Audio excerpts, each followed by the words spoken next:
rated GMC dealer in the Omaha and Lincoln areas based on Google reviews. Right now, get 0% financing for 60 months on new Silverado and Sierra 1500 models. Hurry, the 0% financing offer won't last long. Visit us in Louisville. Check us out online at copplecars.com. Building a new home can be a challenge. A lot of big choices. With our Remington homes, we have designed 15 different floor plans that appeal to a wide range of people. Bob Benish of Aspen Builders, talking about Remington Homes, which makes the home building process easier. People really enjoy being able to go to our website, which is remingtonlincoln.com, pick a plan, pick a price point, go through and build it yourself. You have a lot of options, whether you want granite, painted trim, wood floors, more stone, all options with our Remington Homes. People do not want to be married to their house payment. You're able to get what you really want in a home for a great price with very limited stress. And that's what Remington Homes are all about. Home building is easier with a Remington home from Aspen Builders at 423-6811. Online at remingtonlincoln.com. remingtonlincoln.com. This is Lincoln's home for sports talk on the FM dial. Also online at theticketfm.com. On the internet. KNTK-FM first, 93.7 The Ticket. Hello, I'm Steve Sipple, co-host of Early Break, weekday mornings from 6 a.m. to 9 a.m. My favorite thing to do, see, or go to in downtown Lincoln is probably O'Rourke's. It's not like I go there that often, but when I do, it takes me back to my college years. It's always been a very chill bar.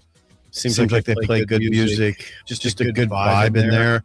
And I look forward to my next trip into that bar. This message is brought to you by the Downtown Lincoln Association and 93.7 The Ticket. Hey, Husker Nation, this is Todd Euler, two-time national champion with Window World Lincoln.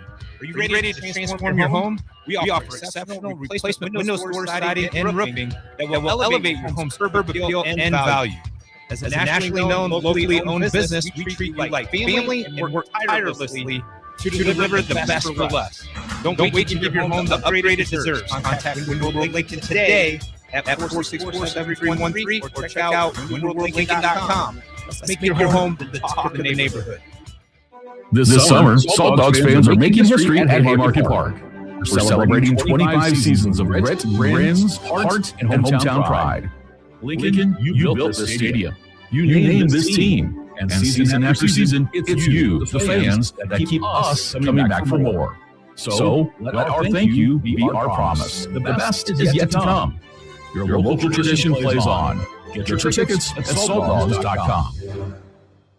Back Nine Golf in South Lincoln is the premier indoor golf experience in the state. Back Nine Golf is open to the public, 24/7 access for members. Whether it's a range session to get accurate club distances, 18 holes with some buddies, or a one-on-one lesson with Back Nine's PAA teaching professional, their top-of-the-line full-swing simulators are there to help you lower your score in perfect condition. Learn about Back Nine's variety of memberships today and see the facility for yourself at 7501 South 15th Street in Lincoln, just south of 14th and Pine Lake. Back Nine Golf, the premier indoor golf experience.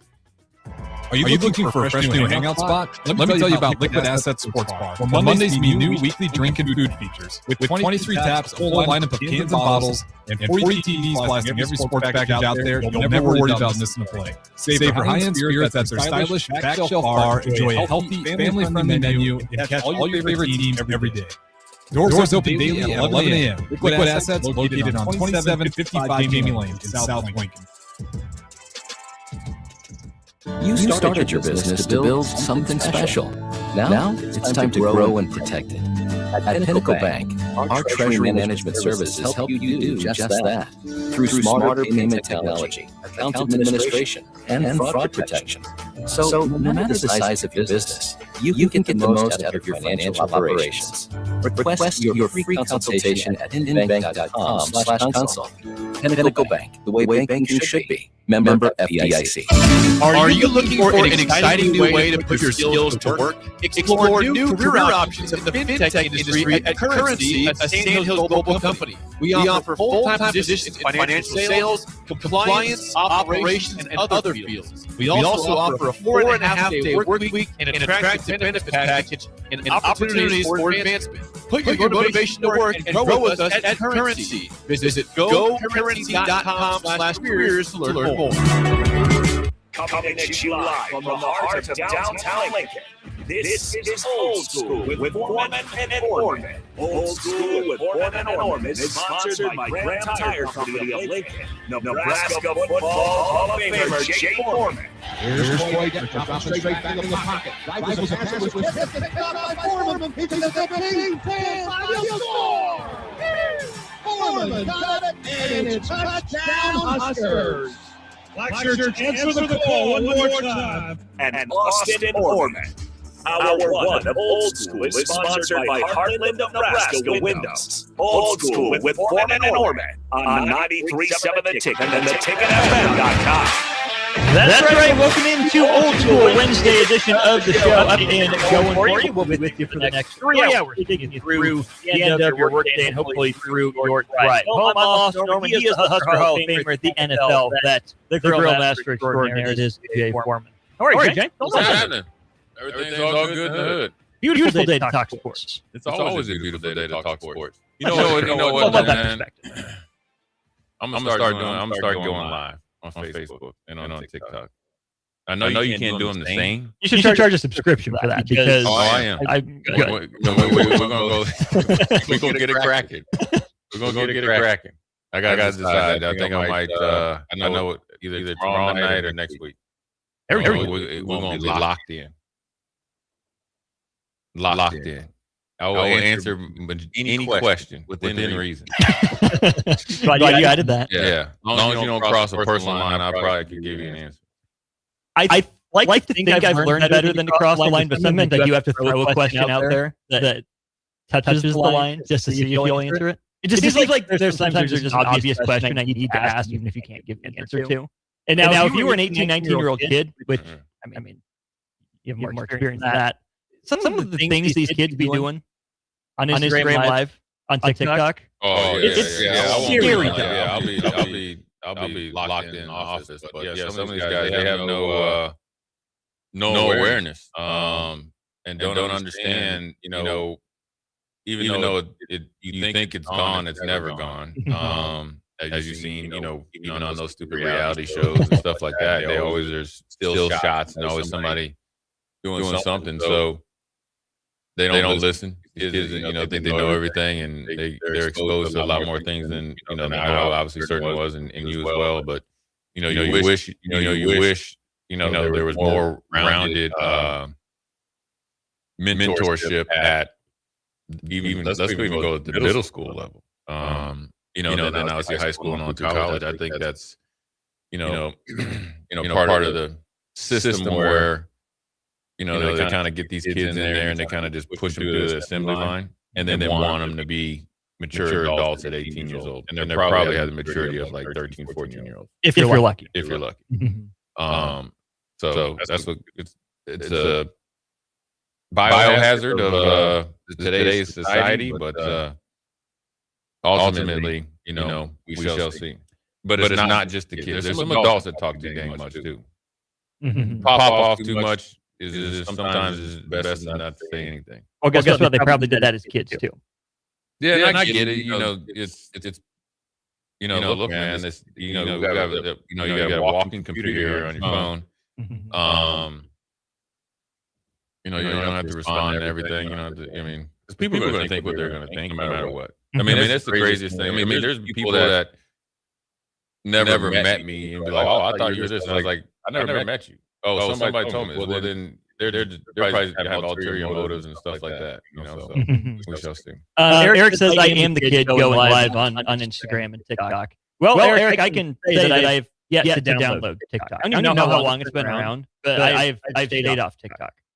I'm on Instagram. I don't know if I've ever done an actual Instagram live for myself. Done a Twitter like, and they had like the Periscope thing back in the day. did that like once or twice for work. I've never been a Facebook Live guy, never been an Instagram Live guy. You can check the receipts, Eric. That's not me. Hey, I wish you could do it all at once. Just all of them. Just hone in. You StreamYard like we do. Yeah, you can do StreamYard or whatever, and then you can just post them or whatever. But yeah, I mean it's. Yeah, Eric. When I go live, I'm expect you to be there. You're going to be the welcoming committee. That'd be the first comment. Do it once or twice a week, all the way through the football season. So it's football related, life related. You know, man. You know, it's just always something going on. You know what I'm saying? Absolutely. With Farley getting back from the camp, I threw this out to him, and obviously it'll work for you too as a linebacker. The three worst things, the three cardinal sins of being a linebacker are what? The three cardinal sins, three things you can never do. Well, number one, not know what you're doing. Okay. You don't know your playbook. That's the cardinal sin number one. Now this is everything being equal that you are in shape and stuff like that. That's number one. Not knowing your play. Number two, bad feet. And number three, bad eyes. Mm-hmm. Your feet and your hands are how you get paid. Your mind leads you to the promised land, but your feet and your hands get how you get paid. Stay up on your feet, use your hands, you make a lot more plays. How do you train your eyes? Hands and feet, I think I can. How do you train your eyes? Does that go back to the playbook? How do you train your eyes? Well, it's a lot of work, and it takes a lot of discipline, and you have to really allow yourself to be coached to do so. Your eyes are really knowing your playbook, so you know exactly what you're reading. Right. And so you have to. So once you know what you're reading, then your mind is all right now. Then your hands and your feet are a byproduct of your training, like your physical training. But your eyes are just based on. All right. I'm reading through the triangle here. The triangle's moved. I'm looking. I know what to look for. So it's a lot of like pre-snap stuff. But if you have bad eyes, essentially, as soon as you see some color moving to your right, you're moving to the sideline, you're running way out there, and they're hitting it up the gut on you. That's just bad eyes. That's bad discipline. And then it leads to bad football players and bad football plays. Who are the offensive coordinators that, when you faced off against them, whether in college or probably the pros, did the best job of trying to mess with eyes? Peyton Manning. Period. And it was more like he knew everything. And so he was so disciplined with what he was doing. So I mean, obviously he was the hardest to ever go with. But Denver Broncos were tough, and that's the Shanahan and that type of stuff. The reason why is because they run about 4 or 5 run plays, and they run a lot of pass concepts off it, but they run different formations with different body types and people, and then they just test your principles. But it's the concept wise, it's only like 3 or 4 run plays. But they'll get you out, and the running backs do not miss. And so that's what's really tough, because they test your eyes, they test your discipline, they test your physicality, your hands and your feet, but they test you all game long. So sure, you might come out in the beginning, but then they adjust off it as well. So you gotta, you really, you could be playing well as a linebacker. Your defensive lineman might be struggling against that. Generally they had smaller, quicker offensive linemen. Now, obviously, with San Francisco, they're a little more bigger and physical with Trent Williams. If he's struggling, you have to know his job, because you have to adjust. You can't just sit there and say, "Okay, I did my job." Two wrongs don't make it right. And really, that's where they really get you. They always find one guy, and that's who attack. And then if they get you overplaying that, it's out to get 98. This might be something just inherent for you having been an NFL linebacker. But can you try to explain to commoners like me, when you see these different formations just for them to get to the same play or the same concept, when does it click for you like, oh, I know what this is. Oh, I've seen this. Oh, they're going for this concept. Is it within like your first step? When's it too late for you to realize, oh crap, this is what they're trying to get to? Don't ever hesitate. Slow feet, don't ever hesitate. Do not ever hesitate. Like you make a decision, you gotta go.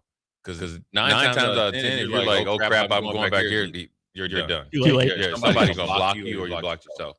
I think you get a handle on the.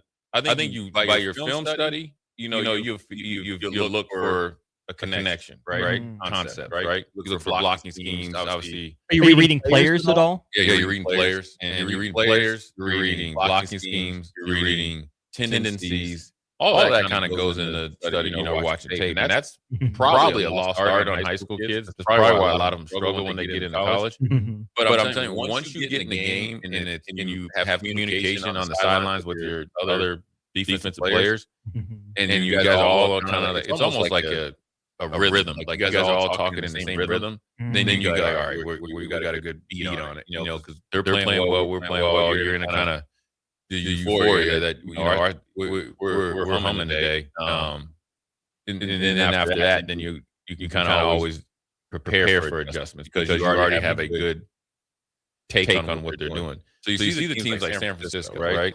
That's how they're able to have a running back out of nowhere that end up doing well because their system and the way you're doing it is, pretty much foolproof.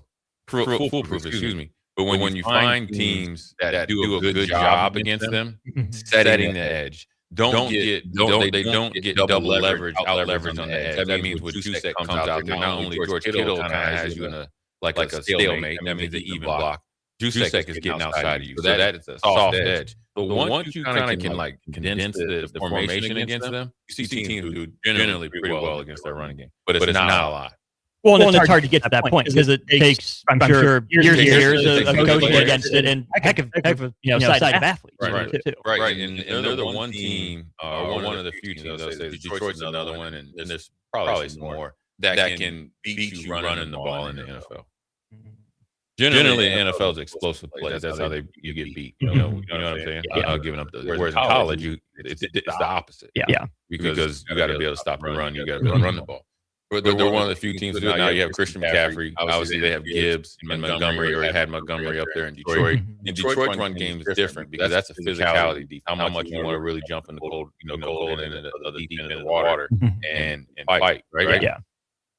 So both of them work great. And I think playing linebackers is a lost art. I think guys that everybody that wants to go to college, they run to the wide receiver room, running back room, defensive back room, corner reluctantly, and then there's two positions. If I was to talk to kids and parents out there, if you really want to go somewhere quickly, right? Safety, linebacker.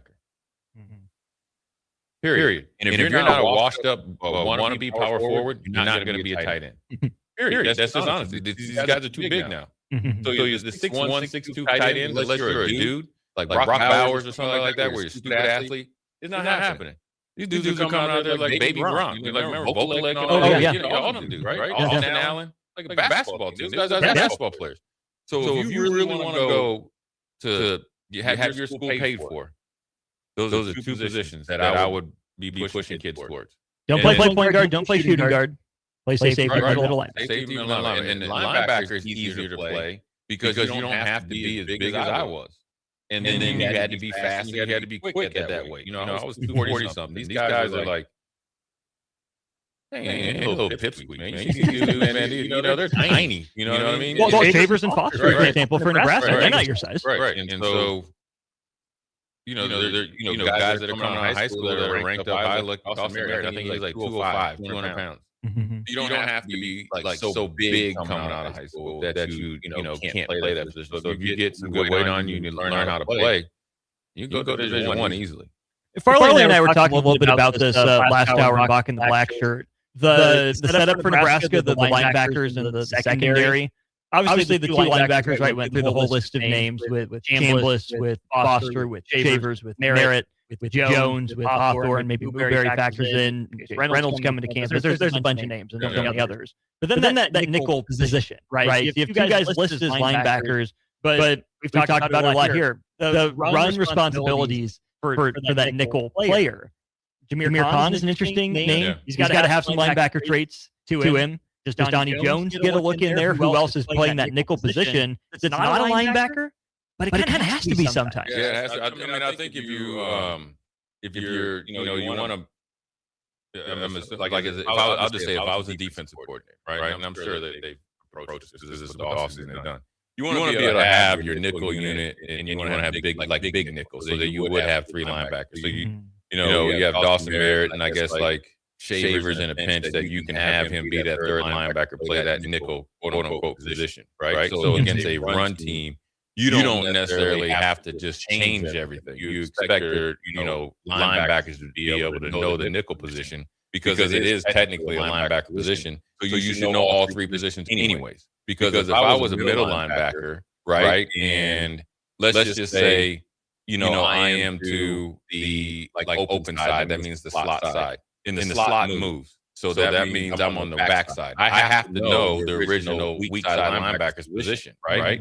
And vice versa for the will linebacker. Now let's just say you want to be, you feel very comfortable with what you're doing and against who you're playing, right? You talk about you have a good beat on the game plan. So you're playing like Purdue when Jeff Brom was there, right? And whether they flip the formation or not, you don't have to flip. You don't have to run your linebacker or nickel over there in the slot. You just bump, right? So then therefore, I would go from middle linebacker potentially if we just bump everybody over to actually the nickel position. If I know what I'm doing and they trust me enough. So your answer to your question, you have a big nickel and a regular nickel, and that's where Khan and Jones, maybe Benning in a pinch. You got to be very smart. You got to be savvy. Guthrie drop down there? Yeah, you could. I mean, you should, again, for the safety guys, probably want to just keep McDougal back there because I think he has more experience within the Ford system. Yeah, right. So all those guys, Jones, all those guys we mentioned. If you're a safety, you better know nickel because your run fit is based off his butt.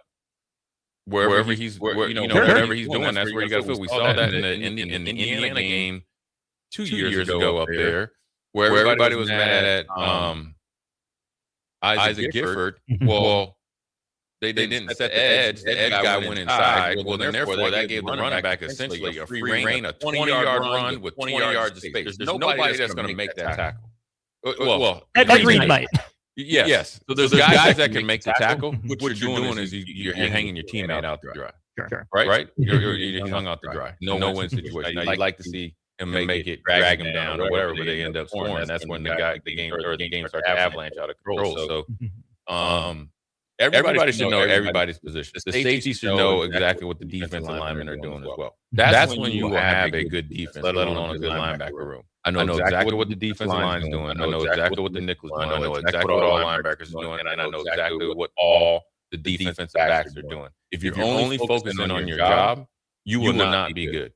Because anything that changes, it's like you'll see them playing slow. A defense that knows what they're doing and believes in it, they play fast.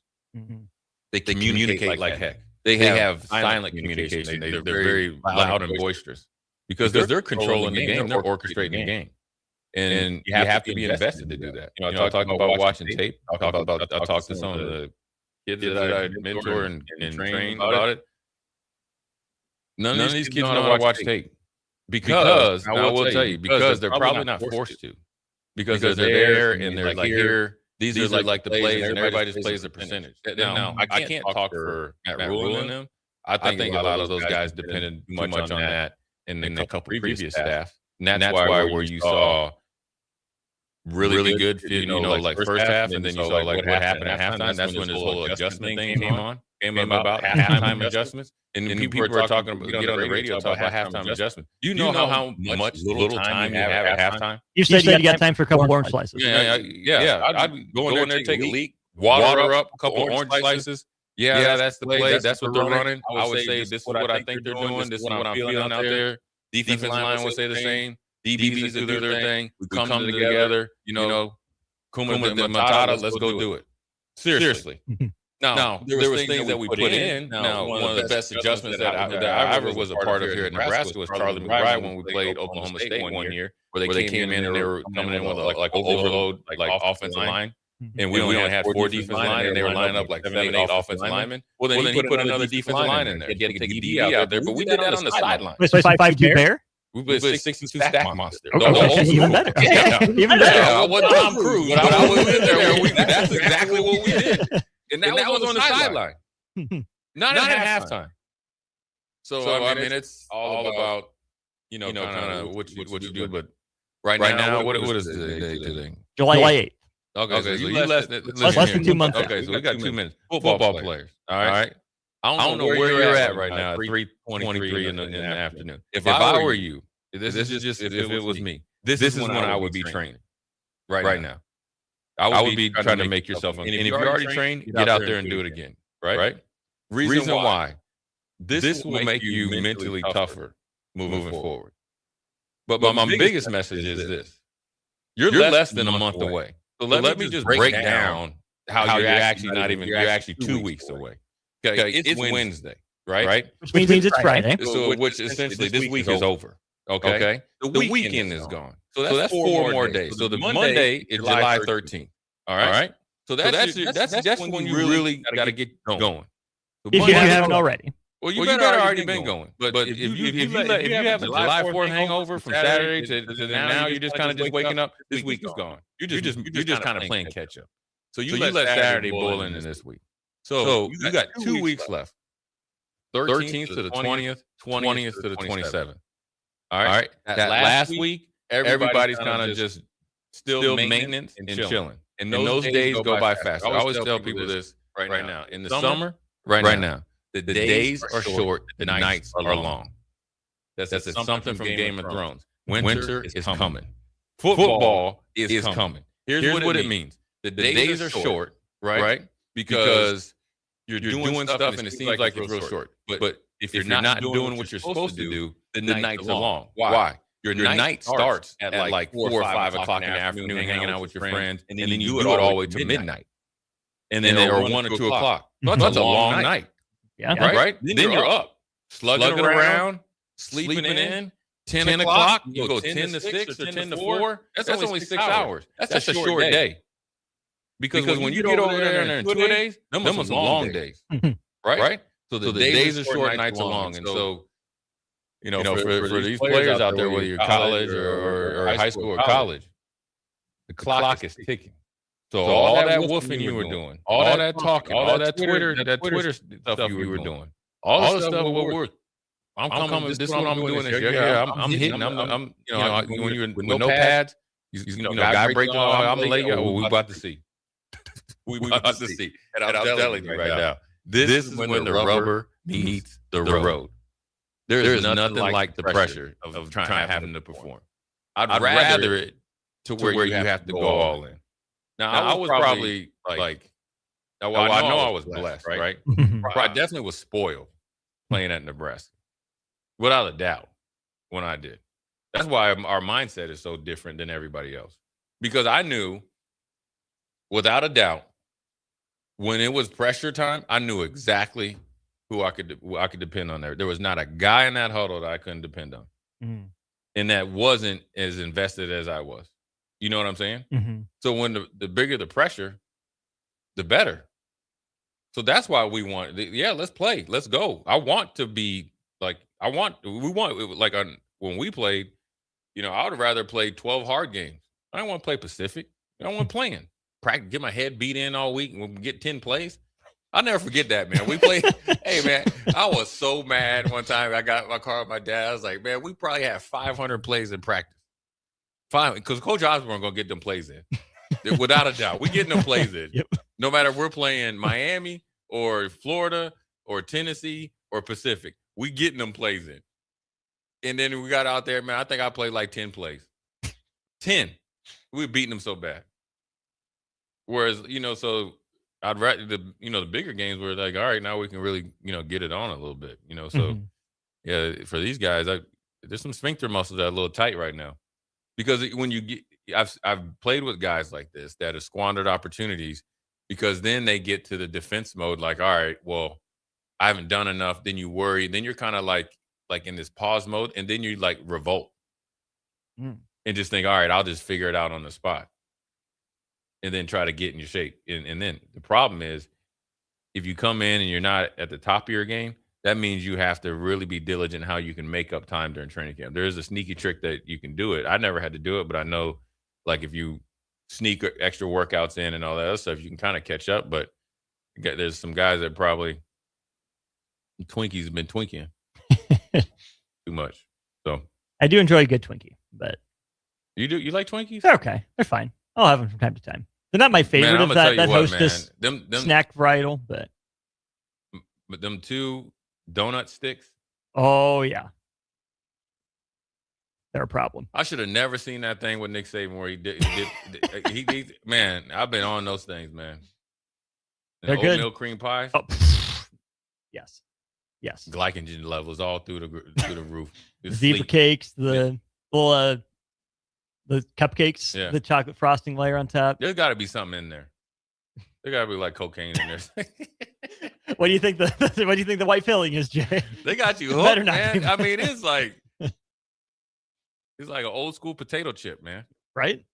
Just can't have one. Jay, earlier this week, you brought up the concept of nuts and bolts players. Mm-hmm.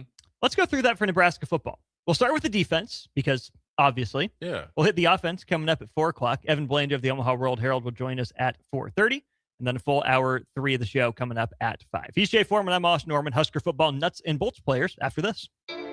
You're listening to Old School with Jay Foreman and Austin Orman. Download the mobile app and listen wherever you are on 93.7 The Ticket and theticketfm.com. Transform your watch party into a full fan experience. Benny's Battle Barge from Arbor Axe House is the mobile axe-throwing trailer designed for fans who want more than just to watch from the sidelines. Step into a lane and go head-to-head while the game plays on screen. It's safe, fun, and perfect for groups who take their sports and their competition seriously.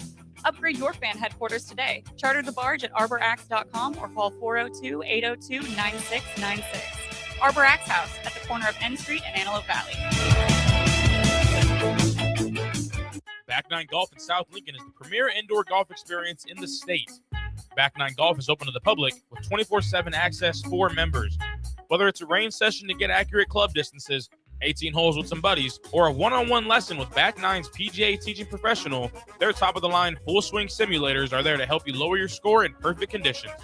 Learn about Back Nine's variety of memberships today and see the facility for yourself at 7501 South 15th Street in Lincoln, just south of 14th and Pine Lake. Back Nine Golf, the premier indoor golf experience. Hi, it's Sean Callahan here with Koppel Chevrolet GMC in Louisville. Koppel is proud to be the highest rated GMC dealer in the Omaha and Lincoln areas based on Google reviews. Right now, get 0% financing for 60 months on new Silverado and Sierra 1500 models. But hurry, the 0% financing offer won't last long. Visit us in Louisville or check us out online at koppelcars.com. Rick Heyman here from Sartor Heyman Jewelers. I want to personally thank our great customers for voting us once again the best of Lincoln. At the same time, we're celebrating our 120th year in business in the great state of Nebraska. You can count on Sartor Heyman for the very best quality, value, and customer service. When it comes to your jewelry needs, visit us at South Point, Grand Island, and the Outlet in downtown Lincoln. Visit us today at sartorheyman.com, and thank you for your continued trust after all these years. Building a new home can be a challenge, a lot of big choices. With our Remington homes, we have designed 15 different floor plans that appeal to a wide range of people. Bob Benish of Aspen Builders, talking about Remington Homes, which makes the home building process easier. People really enjoy being able to go to our website, which is remingtonlincoln.com, pick a plan, pick a price point, go through and build it yourself. You have a lot of options, whether you want granite, painted trim, wood floors, more stone, all options with our Remington homes. People do not want to be married to their house payment. You're able to get what you really want in a home for a great price with very limited stress. And that's what Remington homes are all about. Home building is easier with a Remington home from Aspen Builders at 423-6811. Online at remingtonlincoln.com. remingtonlincoln.com. Heads up, LES customers, July 31st is almost here. And that's when our Fairfield Street customer lobby is closing for good. The good news, we've still got plenty of ways to support you. Find your best options at les.com. Is it time to replace your home comfort system? Call Bryant and save money in every way. Bryant provides you with solutions that save. Save big immediately with attractive rebates, and save every day with lower operating costs. Most important, though, the systems are selected to fit you. The right system, priced right, properly installed. That's the way Bryant works for you. How much can you save? Call Bryant Air Conditioning, Heating, Electrical, and Plumbing for a free estimate. 467-1111. Bryant, whatever it takes. Constructors is now hiring for all positions with pay starting at 23 and up based on experience. Constructors has immediate job openings for mechanics, bridge builders, operators, and drivers. Start your new career today. Constructors offer great pay, health, dental, and vision, paid time off, paid holidays, and so much more. Join the crew today and be a part of Nebraska's oldest paving company dating back to 1908. For a complete list of openings and to apply online, visit constructorslincoln.com. Rosie's Sports Bar and Grill. Open for lunch and dinner at 1501 Center Park Road, just south of 14th and Highway 2. Back to Old School with Foreman and Orman on 93.7 The Ticket and theticketfm.com. That's right. Welcome back into Old School, brought to you by the good folks over at Graham Tire Company. 4 Lincoln locations, proudly serving the Midwest for more than 75 years. Drumstick, we will get to your text on nuts and bolts players. But Jay, you brought that up in our discussion of salary caps, really, and stars and scrubs and being able to keep teams together. For people that might have missed Monday's show, can you kind of explain what you mean by nuts and bolts players? I mean, I think they're good and great players. Maybe not get the fanfare or attention on solid players that like a lot of them are developed into very trustworthy and good in accountable players. And so those guys that you need, maybe it's a guy that comes in, it used to be coming as a walk-on, ends up being a starter, or comes in as a I wouldn't say a throw-in recruit, but actually he's better than the guys that they had planned on playing. Or you have guys that are just flat out good football players that do all the little things and make everybody else better. But he makes the plays he needs to make, but he makes plays for everybody else. And those are the guys that generally are the engine of your team. And they generally, have a big part in, the success of your team when you're having good teams. I mean, I'm thinking right off the top of my head, Joel Makovica, easily probably the best running fullback that we've ever had. He was a hell of a blocker too. He came in as a walk-on. Then I'm thinking like, Matt Hoskinson. He was a guy that could play all 3 interior positions. Probably would have started at some other schools. I mean, he's a nuts and bolts guy. Then you think of like, I talk about Phil Ellis, like Terry Keneally, those type of guys. Guys that, really fill different roles, like Octavius McFarland. He played safety, then he moved down to linebacker at times. So you just had a whole bunch of different types of good guys that aren't the bell of the ball that end up, making big plays for you. For 2026 Nebraska, any guys come to mind that fit that mold for you? Number one on defense, I think it starts and stops with Van Poppel. So I think he has to be 2 things. He has to be the best interior guy, and then he has to be a nuts and bolts guy.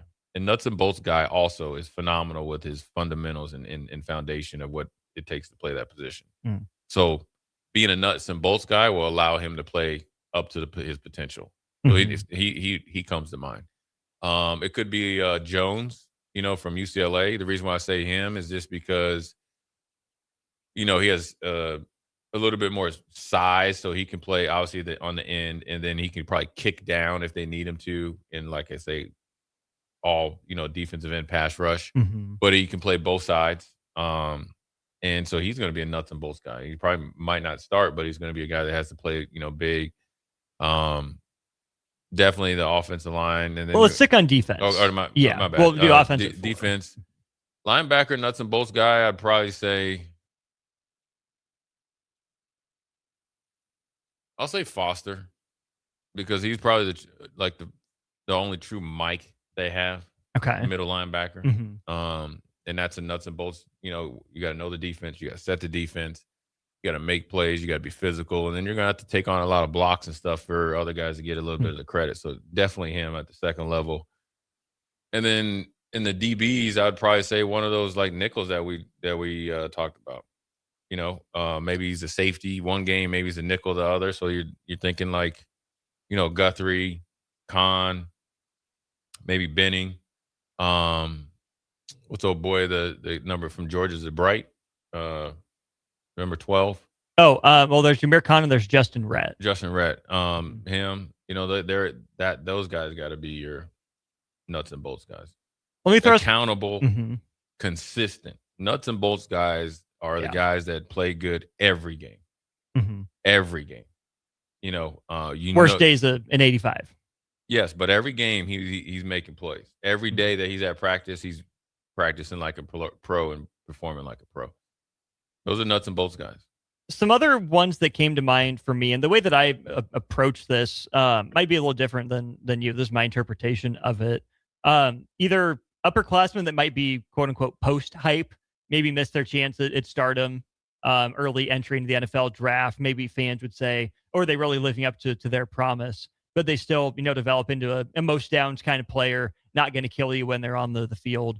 Or the flip side of that, pre-hype young guys that were good enough to get on the field, aren't expected to be the linchpin of the defense making all these plays, but are there contributing. You notice them. And so for me, I think in that first group of guys that won't hurt you, that are there to do their job, I think Cam Lenhart, kind of in that Caleb Tanner kind of role. Maybe not quite Jamari Butler, got after the passer a little bit his final year at Nebraska. In the MJ Sherman sort of mold as well. Upperclassmen, veteran leadership, generally in the right spot. Good for, a big play every couple games or so, but really just there to do their job. That's where I think Riley Van Poppel falls for me as well, where, it's never too late for any of these guys to have a breakout year, and not to mix sides of the ball, but to be the Divine Azigbo of defense, right? To be overlooked, to not get your chance, to not live up to promise, and then to really explode on the scene as a senior. I'm not saying that's out of the picture for any of these guys, but I think Lenhart is there, Riley Van Poppel's there. And the defensive tackles, I don't see, Stoudemire, Whittington, guys like that, making a whole bunch of splash plays in the Sue Crick mold or in the Malik Collins, Vincent Valentine mold. But those guys still have to be good. They still have to do their job as upperclassmen. So I think up front, those are the guys I would throw into that conversation. Yeah, and you think of like Whittington, obviously he's undersized, right? As far as like comparison to other Big Ten defensive tackles or whatever.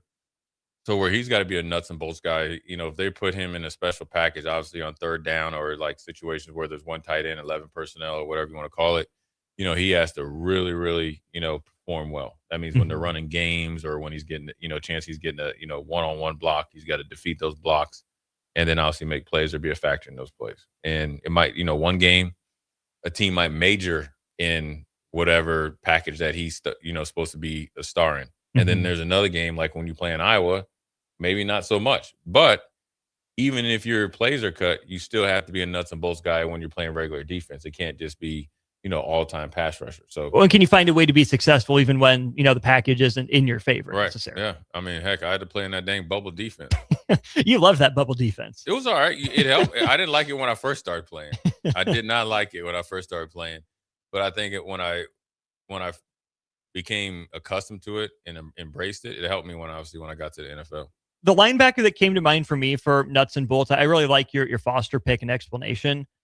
I think of Dawson Merritt, a guy that came in as a highly touted freshman, a big flip for Nebraska from Alabama, who was kind of banged up, obviously had some injury issues. Yeah. And so I think for him, and just the number of bodies in that room, you can throw Dawson Merritt in this conversation, maybe even Christian Jones, if it's his time to threaten to get on the field. Guys like that come in with this big pedigree, but at a position that Nebraska went out and got two bodies out of the portal and, continue to give chances to Vincent Shavers, who they like for some splash play potential. I think if you're Dawson Merritt, you're Christian Jones, whichever those guys is on the field, maybe both of them, be a star in your role, right? Yeah. It can be your time. You can make it your time, be so good they can't keep you off the field. But if they're committed to a pretty deep linebacker rotation, can you earn, 3% more of the snaps every week? Can you make one more play than the other guy and earn that extra 3 to 5% of the snaps? Because I don't think Dawson Merritt and Christian Jones are ready to be stars right now, but I think they can play, good roles as young guys. Yeah, they can play roles. They can play, be, nuts and bolts guys just aren't effective on offense or defense, whatever they're, playing. It's also on special teams as well. Mm-hmm. Like Mekhi Bear where, he came down, obviously, that first Minnesota game, obviously made a couple special teams plays. Mhm. Next thing you know, he gets in the game in Colorado, leads the team in tackles, the rest is history, right? And so nuts and bolts guys can turn into a bell cow real quick. And so, those guys, as far as especially Dawson Merritt, as long as he's healthy, eating up guys, snaps is what you'd like to see from him, because he has the tremendous amount of flexibility. So it might not be the volume of plays, but essentially his factor rating or efficiency rating should be very, very high. And that's what nuts and bolts guys do. They don't necessarily always, have the splash plays, but they're consistently doing it. Everybody that, when I can think of, that I played with here, and there's some guys like that in the NFL, but a guy like Randy Moss never had to be a nuts and bolts guy because he was a thunderbolt. Right. But look at like Grant Wistrom, he played, in a backup role as a freshman, still made plays there. He was always a factor in every single game. Some games he played a lot more, obviously when we were up a little bit. Some games not so much. But when his reps were not as much, he still was a factor. Same thing with Jason Peter as you start going through the thing, myself included. But that's what nuts and bolts guys do. You figure out a way to make it happen. And with the landscape of this team, there's no excuse for you not to go. There's nobody on this defense besides like Chambliss. I'll say McDougal, just because they came along with the defensive coordinator. I mean, let's be honest, right? Marshall. They're just thinking out loud, defensive line. Nwaneri's not the superstar yet. Well, looks the part, like cemented in starting, like guaranteed that you're going to play 85%. Those three, maybe. I'm those thinking. three. Yeah.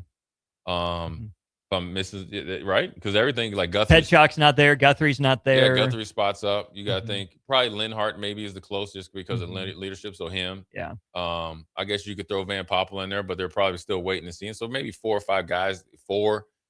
Like, hey, like when we're playing spades, I got 4 with a possible 5. We really only got 4, right? Let's not try to bid 6. I got 4, and it's 3 for sure, and a 4, and maybe a 5. So, like, with that being said, all these guys should come into camp being nuts and bolts guys and try to perform themselves into more of an impact player. With that, we'll go to break. We'll do the offensive nuts and bolts guys coming up to lead off the 4 o'clock hour. He's Jay Foreman. I'm Austin Norman. More of Old School after this. Watch Old School live on Facebook, YouTube, or Twitch. Old School with Foreman and Norman on 93.7 The Ticket and theticketfm.com. Are you looking for a fresh new hangout spot? Let me tell you about Liquid Assets Sports Bar, where Mondays meet new weekly drink and food features. With 23 taps, a full lineup of cans and bottles, and 40 TVs blasting every sports package out there, you'll never worry about missing a play. Savor high-end spirits at their stylish back shelf bar, enjoy a healthy, family-friendly menu, and catch all your favorite teams every day. Doors open daily at 11 a.m. Liquid Assets located on 2755 Jamie Lane in South Lincoln. Start your Sundays off right with Jeff and Nicole Essink on Fitness Fanatics. Jeff and Nicole discuss health and wellness, how to achieve fitness goals, and more through the life of gym owners and gym goers. It's Fitness Fanatics from 9 to 11 a.m. on Sundays on 93.7 The Ticket and theticketfm.com. Looking for the right utility tractor for your acreage? Find it at Landmark Implement. Shop our selection of used John Deere compact tractors from 1 through 5 series with the power and versatility to track mowing, yard work, snow removal, and more. For a limited time, get 2.9% financing for 36 months, followed by 6.2% for 24 months with approved credit. We've got the right fit for your property and your budget. Stop by your local Landmark Implement or visit us online at landmarkimp.com today and experience the Landmark difference. Constructors is now hiring for all positions with pay starting at 23 and up based on experience. Constructors has immediate job openings for mechanics, bridge builders, operators, and drivers. Start your new career today. Constructors offer great pay, health, dental, and vision, paid time off, paid holidays, and so much more. Join the crew today and be a part of Nebraska's oldest paving company dating back to 1908. For a complete list of openings and to apply online, visit constructorslincoln.com. Here's your updated 93.7 The Ticket forecast, sponsored by Bryant Air Conditioning, Electrical, Heating, and Plumbing. Sunshine mixed with clouds at times this afternoon, with daytime highs approaching 94. Southerly winds 8 to 15 miles per hour. Cloudy skies expected. Tonight, chance of thunderstorms. Lows dip down to about 72. That's your updated forecast on Lincoln's home for the Kansas City Royals. 93.7 The Ticket. I'm meteorologist Kara Foster. Currently, it's 94 degrees. Is it time to replace your home comfort system? Call Bryant and save money in every way. Bryant provides you with solutions that save. Save big immediately with attractive rebates. And save every day with lower operating costs. Most important though, the systems are selected to fit you. The right system, priced right, properly installed. That's the way Bryant works for you. How much can you save? Call Bryant Air Conditioning, Heating, Electrical, and Plumbing for a free estimate. 467-1111. Bryant, whatever it takes. Rick Heyman here from Sartor Heyman Jewelers. I want to personally thank our great customers for voting us once again the best of Lincoln. At the same time, we're celebrating our 120th year in business in the great state of Nebraska. You can count on Sartor Heyman for the very best quality, value, and customer service. When it comes to your jewelry needs, visit us at South Point, Grand Island, and the Outlet in downtown Lincoln. Visit us today at sartorheyman.com, and thank you for your continued trust after all these years. Heads up, LES customers, July 31st is almost here. And that's when our Fairfield Street customer lobby is closing for good. The good news, we've still got plenty of ways to support you. Find your best options at les.com. At Parkview Animal Hospital in Lincoln, it's not just their professional care that sets them apart, but their warm staff and state-of-the-art facilities. Whether it's for a routine checkup or a comprehensive medical procedure, at Parkview, your pet isn't just another number, but a valued member of their caring family. Visit them at pahlincoln.com today and in person just south of 14th and Pine Lake Road. Parkview Animal Hospital, your pet, our passion. For happier, healthier, furry friends. Back to old school with Foreman and Orman on 93.7 The Ticket and theticketfm.com. That's right. Welcome back in. It is Old School. Austin Orman, Jay Foreman with you, wrapping up hour one of the show. Full 3-hour show coming your way. Hour one brought to you, as always, by Heartland of Nebraska Windows. They're based out of Hallam, Nebraska. They offer free estimates, full window replacements, all vinyl triple pane windows, and a lifetime warranty on everything while keeping their prices affordable. Heartland of Nebraska Windows is locally and family owned with their own team of installers. You can give Heartland of Nebraska Windows a call today for more information. You can do that at 402-430-3852 or by visiting them online at heartlandofnebraskawindows.com. Westy, appreciate you texting in. Drumstick, Brad, Eric as well being part of the show. Jay, I'm sure we'll spend more time on this throughout the course of what's left of the offseason as you laid out the timeline for us there in the first segment. Special teams. How does that unit continue to be a nuts and bolts unit for Nebraska with some new look leadership, but a fair amount of players back? Well, number one, he's got to continue along with hopefully the growth in the right direction of, just making the basics look spectacular. That means, if you get a chance to pin a team down inside the 20, cough corny kick, you got to kick it obviously in the right direction. We've seen that not happen at times in Nebraska. But then you got to have the right coverage. We got to do that, right? Then you got to be able to, have a big play as far as coverage units. Get it when you have a chance against a team that maybe they kind of muff the original return, you tackle them inside the 20.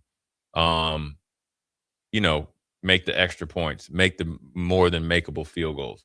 That's how you become nuts and bolts. Rinse and repeat, and then obviously when you get a chance to strike, make a big play. Well, what to you qualifies as a makeable field goal for college? Like every college kicker inside what 40 to 44 yards. Now obviously wind is in the factor, but 40 yards. The way these guys are kicking now at a young age and all the science behind it, the training and all that, and they have kicking camps, they have kicking academies and all that. You should be able to make, for 44 yards. I wouldn't say it's a guarantee, but it should be a very high percentage. Then obviously punting, Archie Wilson should be handling the bulk of that. Right. But what do you need from him to be a nuts and bolts guy for special teams as a punter? I think with him, it's continue along of. No, I don't know what Brett and those guys would do as far as like I call it the flying saucer kick when they run to the side, the Australian rules type of kick, and I don't know how much they're going to do that because it's variance of who you talk to. Sometimes it's so unique it actually can set you up for failure, right? So I think with him it's just more of the same of the small things and get better at the intricacies of kicking in Memorial Stadium with the wind and everything like that, and performing. I think the biggest thing also, quite as kept, is being nuts and bolts starts and stop with the snap, hold, and kick. So the snapper, the holders have got to be phenomenal because that really is the engine. And so that's the nuts and bolts of that operation. Mhm. And so you get that down, and everything else seems to kind of fall in place. Westy says you got to be 90% plus from 40 to 45, which is kind of where Nebraska's had issues as they get inside what you call the extended red zone. You get to the 30-yard line. That'd be a 47-yard field goal, give or take. When you hit the 30, you got to feel really good about your chances for points. You can't go backwards. Even if you barely go forward, you at least gave yourself a chance. Yeah, because you kick from the 30, that's a 47-yard field goal. So, but it also, that goes along with execution on the offensive end. Mm. You know what I'm saying? Yeah. Because you have to be a smart football team to understand if it's, second or third and 12, and you probably they'll give up a 5-yard slant hitch. Every yard going forward is crucial because that brings the percentage up for the field goal team, the unit to make that. Yeah. So, it's a cause and effect. So all that has to be together. I asked Jason and Grant this yesterday, and they're defensive guys, and I'm sure you'll say the same thing. But is it going to be easier for Nebraska to improve offensively or defensively in that extended red zone? Oof. I'd have to look at the percentages. That's a good question. Does having a mobile quarterback help at all in the red zone? Yeah. Yes and no. What's the yes? What's the no? Because it can, some defensive coordinators, if they don't have a really good game plan or good handle on him early, can really make you passive as a defensive coordinator. So you're kind of always playing catch. You're catching blocks and you're waiting. And then you could possibly take somebody out of coverage, spy, that opens up the rest of the field. So just the thought of him running, and if he's able to be an effective runner, it helps you down in the red zone. And obviously, if you're playing some man down there, we saw that against Michigan. Make one guy miss, strike up the band. So that's where it does help you there, having a mobile quarterback. But he's got to be effective. But the quarterback, not only if you're mobile, you have to be strategic too. I go back to Russell Wilson. When Russell Wilson, Aaron Rodgers, when he was really young, those are the guys that kill you. If you think you're going to play 12 games running around in the Big Ten, you'll be asleep by week 8. As Nebraska has seen at the quarterback position year after year after year. Because a lot of wear and tear, and you're going to get got. So, but the guys that can be strategic about it in the red zone or in the regular field, trust me, I've been there. Those dudes are a problem. More dangerous in the red zone, a mobile quarterback or a tall quarterback? Mobile quarterbacks kill defenses these days. Yes, I could also see, though, the argument that, he's just going to run around and he'll take half the field out of play. Yeah, if he's not strategic about how he runs. But a guy that's actually going through his first, second, and then on his third read, you have to understand, here's what you're not understanding is like, even though it's the red zone, if he's going to his second and third read, you're still dropping back a yard or two more. That's 1 or 2 more yards for him to shake and bake and anticipate. Now, the guy that's just running around trying to like make a play, like a backyard school play, that's great probably against the first 3 games. It ain't good against the teams that got 280-pound defensive end that can run or that are disciplined. Run as fast, if not faster than you. The strategic guy is different. Now, the tall quarterbacks are great, but I think, that's all kind of eliminated based on quarterbacks don't play big in the pocket. You get what I'm saying? Okay. So they don't play like a big quarterback. The last big, powerful quarterback in the pocket was your boy Jameis. Big, strong in the pocket, steady in the pocket, could kind of slither his way out of the pocket. That's it. Hurts wasn't. None of the guys at Georgia was. Fields wasn't. Nobody has been kind Stroud? of. Stroud had to, yeah. But yeah, he was already in the shotgun already. So sure, Stroud. That's about it. I don't really vision him as playing strong in the pocket though. Big in the pocket. Playing strong. I know we got to go back. Playing big and strong. It's like a big wide base when they're like kind of like boxing themselves out in there. They're big, strong in the pocket. Ben Roethlisberger style. Yeah. Like Stroud's, a little slender. Yeah, slew was slinging, so I mean, yeah, but those are few or far between. And Do you think we'll get back to that ever in football in general? Or do you think that we will? Something's been unlocked with mobile quarterbacks and you'd rather have a guy that can move a little bit? I think you will always need a guy that can move a little bit. Now, I do think you'll get back to more traditional quarterback play the more that traditional quarterbacks start to win. You know what I mean? Now, Sure. So that means it will lessen because defenses have adjusted to the Lamar Jackson type of. I mean, he could throw, so it's not even him or like the like Sellers or something. Like these guys are all that were kind of like run first guys. Defensive coaches have adjusted to that, and their athletes are too good. Yeah, they've adjusted to the glorified Wildcat. Yeah, but the first 3 or 4 years, it was tough to deal with. Not anymore, because guys have taught guys learning how to win at the point of attack. That eliminates the RPO pretty much. True. 11 on 11. Now you get the advantage back by winning one block. Yeah. Fair enough. All right, nuts and bolts players for the Nebraska football offense coming up at 4 o'clock. Evan Blaine at 4:30. Let's do it next. You're listening to Old School with Jay Foreman and Austin Orman. Download the mobile app and listen wherever you are on 93.7 The Ticket and theticketfm.com.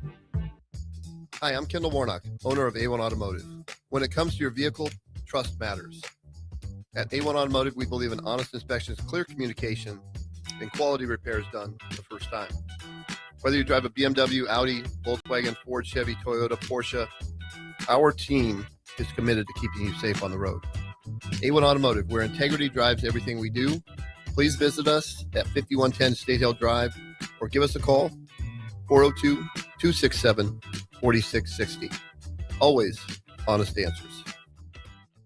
Are you looking for a place to host company get-togethers, team meetings, or group events? Back 9 Golf in South Lincoln is the perfect place to host your gathering, with private bays available to meet with clients while you swing the sticks and improve your game. Back 9 Golf offers traditional golf opportunities while also providing fun games and activities available for non-traditional golfers on their top-of-the-line full-swing simulators. Learn about their corporate memberships today and gather your favorite groups together at Back 9 Golf in South Lincoln, just off 14th and Pine Lake Road. This is Lincoln's home for sports talk on the FM dial. Also online at theticketfm.com. On the internet. KNTK FM Firth, 93.7 The Ticket. Building a new home can be a challenge. A lot of big choices. With our Remington homes, we have designed 15 different floor plans that appeal to a wide range of people. Bob Benish of Aspen Builders, talking about Remington Homes, which makes the home building process easier. People really enjoy being able to go to our website, which is remingtonlincoln.com, pick a plan, pick a price point, go through and build it yourself. You have a lot of options, whether you want granite, painted trim, wood floors, more stone, all options with our Remington homes. People do not want to be married to their house payment. You're able to get what you really want in a home for a great price with very limited stress. And that's what Remington homes are all about. Home building is easier with a Remington home from Aspen Builders at 423-6811. Online at remingtonlincoln.com. remingtonlincoln.com. At Parkview Animal Hospital in Lincoln, it's not just their professional care that sets them apart, but their warm staff and state-of-the-art facilities. Whether it's for a routine checkup or a comprehensive medical procedure, at Parkview, your pet isn't just another number, but a valued member of their caring family. Visit them at pahlincoln.com today and in person just south of 14th and Pine Lake Road. Parkview Animal Hospital, your pet, our passion. For happier, healthier, furry friends. Big box stores are tempting for buying equipment for your high schooler in sports or for yourself in your sports leisures. But buying new is awfully expensive. Why not go somewhere with new and used options? Play It Again Sports has quality, slightly to gently used equipment, and 50% of their inventory is actually new equipment. It's more than baseball, softball, and golf. They also have equipment for disc golf, fitness, hockey, and more. Plus, they're always buying products. Bring your gear that you're done with and get trade money on the spot. Play It Again Sports at 48th and Vine. Heads up, LES customers, July 31st is almost here. And that's when our Fairfield Street customer lobby is closing for good. The good news, we've still got plenty of ways to support you. Find your best options at les.com. If you're seeking a career with a growing company, Gaina Trucking and Excavating is hiring and looking for additions to their team. Gaina Trucking has a strong team culture, competitive pay, 401ks, and benefits like health, dental, and vision. Drivers are guaranteed 40 hours per week, even in the winter months, and are home every night. Start your career today at Gaina Trucking and Excavating. Apply today at GainaTrucking.com. Hi, it's Sean Callahan here with Koppel Chevrolet GMC in Louisville. Koppel is proud to be the highest rated GMC dealer in the Omaha and Lincoln areas based on Google reviews. Right now, get 0% financing for 60 months on new Silverado and Sierra 1500 models. But hurry, the 0% financing offer won't last long. Visit us in Louisville or check us out online at koppelcars.com. Guys, if you're dealing with low back pain or trouble urinating, don't just live with it. These could be signs of treatable conditions. At Advanced Medical Imaging, their interventional radiologists specialize in minimally invasive procedures designed to relieve symptoms and improve your quality of life without major surgery. June is Men's Health Month. Take the step. Call Advanced Medical Imaging today to schedule a consult and find out what AMI can do for you. Constructors is now hiring for all positions with pay starting at 23 and up based on experience. Constructors has immediate job openings for mechanics, bridge builders, operators, and drivers. Start your new career today. Constructors offer great pay, health, dental, and vision, paid time off, paid holidays, and so much more. Join the crew today and be a part of Nebraska's oldest paving company dating back to 1908. For a complete list of openings and to apply online, visit constructorslincoln.com. Hey, Nebraska sports fans. This summer, professional tennis returns to Lincoln. Watch rising stars of the ATP Tour compete for over $100,000 in prize money for the 2026 Lincoln Challenger from July 12th to the 19th at the Sid and Hazel Dillon Tennis Center. Witness top tennis pros compete right here in Lincoln and experience tennis close-up like never before. To purchase tickets or to sign up for volunteer opportunities, please visit www.lincolnchallenger.com. Not just a stop, a stage. Lincoln Challenger 2026. Coming at you live from the heart of downtown Lincoln, this is Old School with Foreman and Orman. Nebraska Football Hall of Famer Jay Foreman. Here's Troy Detmer dropping straight back in the pocket. Rifles a pass. It was tipped. It's picked off by Foreman. He's at the 15, 10, 5. He'll score! Foreman got it, and it's touchdown Huskers. Black shirts answer the call one more time. And Austin Orman. Old School with Foreman and Orman is sponsored by Graham Tire Company of Lincoln, your tire store next door with 4 Lincoln locations. Old School with Foreman and Orman on 93.7 The Ticket and theticketfm.com. That's right. Welcome in. It is hour 2 of Old School. Austin Orman, Jay Foreman here. Show sponsor is Graham Tire Company. They've got 4 Lincoln locations. They've been serving the Midwest for more than 75 years. You can be a part of the show as always. 402-464-5685, the number to our Sartor Heyman Jewelers text line. You can also drop a comment on Facebook, YouTube, or Twitter. We'll see it. We will get to it the best that we can. All right, Jay, nuts and bolts players for the Nebraska football offense. Went through defense, went through special teams a little bit, but on offense, who are some of the guys that come to mind for you as nuts and bolts guys? I'll just start with the offensive line, the guy that needs to be a nuts and bolts guy. I mean, Evans already is just because of his position and the way he's played, but let's just say somebody new, right? And I'll say this, Justin Evans obviously, kind of moved into, star territory pretty much, right? I mean, obviously where he's ranked and obviously, well thought of at some level, potentially going to the pros. And he's been a pretty good player. I'd say Black does. He's got to be the guy that's got to be worth the money, that whatever they paid him to come from Iowa State. But then also he has to be really good in leading some younger guys around him, right? And so he has to make everybody better. You know what I'm saying? And I think he's a left guard. I don't know, but I think he's left guard. So that means he has to not only do his job and be excellent, then he has to make Pritchett really good and comfortable as well, so he can perform to his level. Mm-hmm. And then he also has to be like that Robin to Evans, because Evans has to handle it from center to the right. So he has to be a nuts and bolts guy, that he has to be effective both in his position and then obviously in a leadership position because he's the most tenured guy out of all of them. You know, think 4-year college starter. Yeah, 30 games, I think. Yeah. Mm-hmm. And been on the most successful teams. Mm-hmm. Just trying to think. And, you know, Pritchard, he was a freshman in Bama. Playing some spot minutes here and there. Yeah, But, so he's the most accomplished guy as far as know what it takes to, you know, win some big games. So to that point, then, I think there are two ways to take Brendan Black being at Nebraska. Number one, what a big get for Nebraska, a guy that's played in some big games.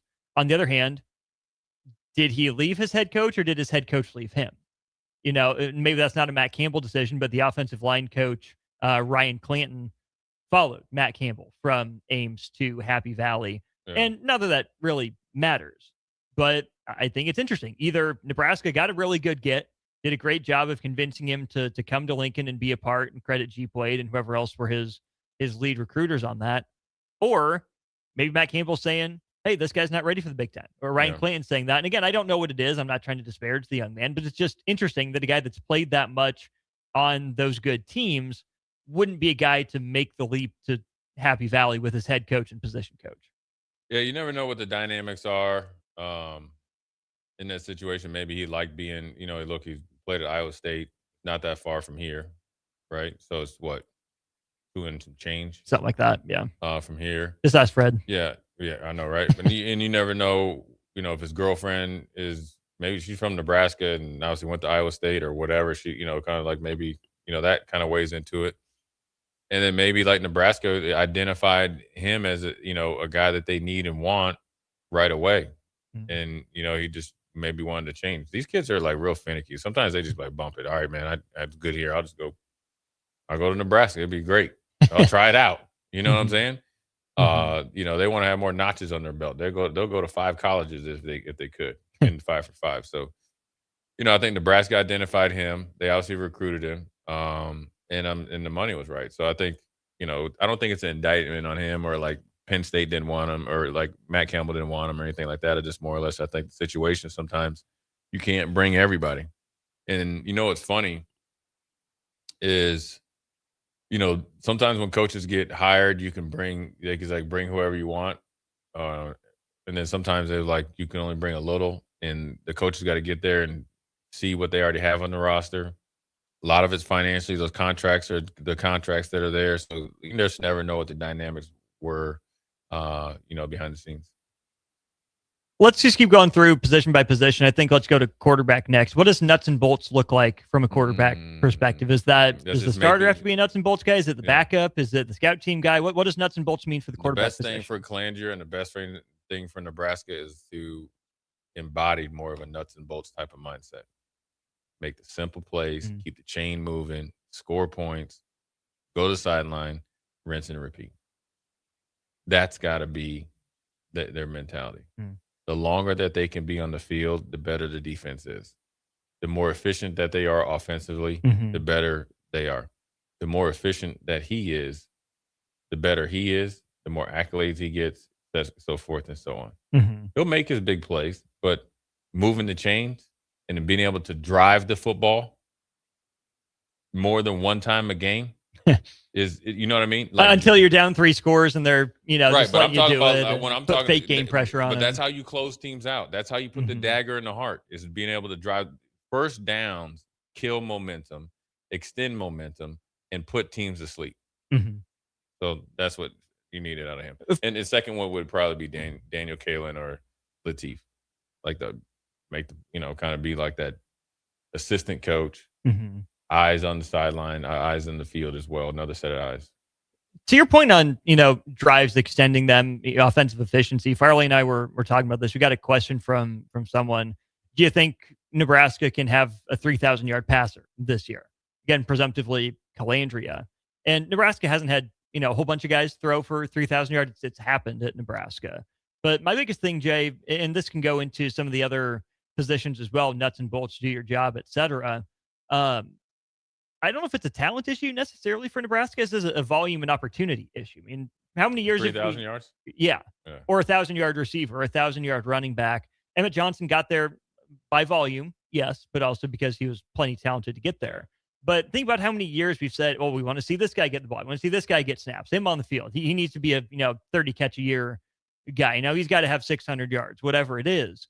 Well, Nebraska's offense hasn't been out on the field long enough to give guys opportunities to get the ball. Yeah. And so sure, maybe Nebraska could stand to get more talented. Maybe, across the board, I don't know. But when the offense doesn't sustain drives, when you give the ball away at least once a game, 1+ times on average, and your defense isn't creating that same number of takeaways, well, it's going to be hard to put up those kind of numbers. You're just not on the field enough. This isn't even a time of possession thing. This to me is a number of possessions things, right? Nebraska will go 3 and out or, get 1 first down and then punt. Just not a whole bunch of extended drives. And that's fine if you're hitting big explosive plays. Nebraska hasn't done that consistently either. And so it's not out of the question to me that Nebraska has a 1,000-yard rusher this year. It's not out of the question to me that Calandria throws for 3,000 or there's a 1,000-yard receiver. But to me, Nebraska's offense just has to be out on the field more. It's just not out on the field enough to get the rate and the volume to get those stats. Yeah, recently. so essentially you're saying defense got to play better. Well, in the offense, defense needs to play better. Defense needs to get off the field sooner. Offense needs to find a way to manufacture a first down. Because the more first downs that you give up defensively when you should have got off on third down, so like the 3rd and 16s, the 3rd and 12s, 3rd and 8, you let the quarterback just get out of the pocket, get out of your grasp. You miss the tackle.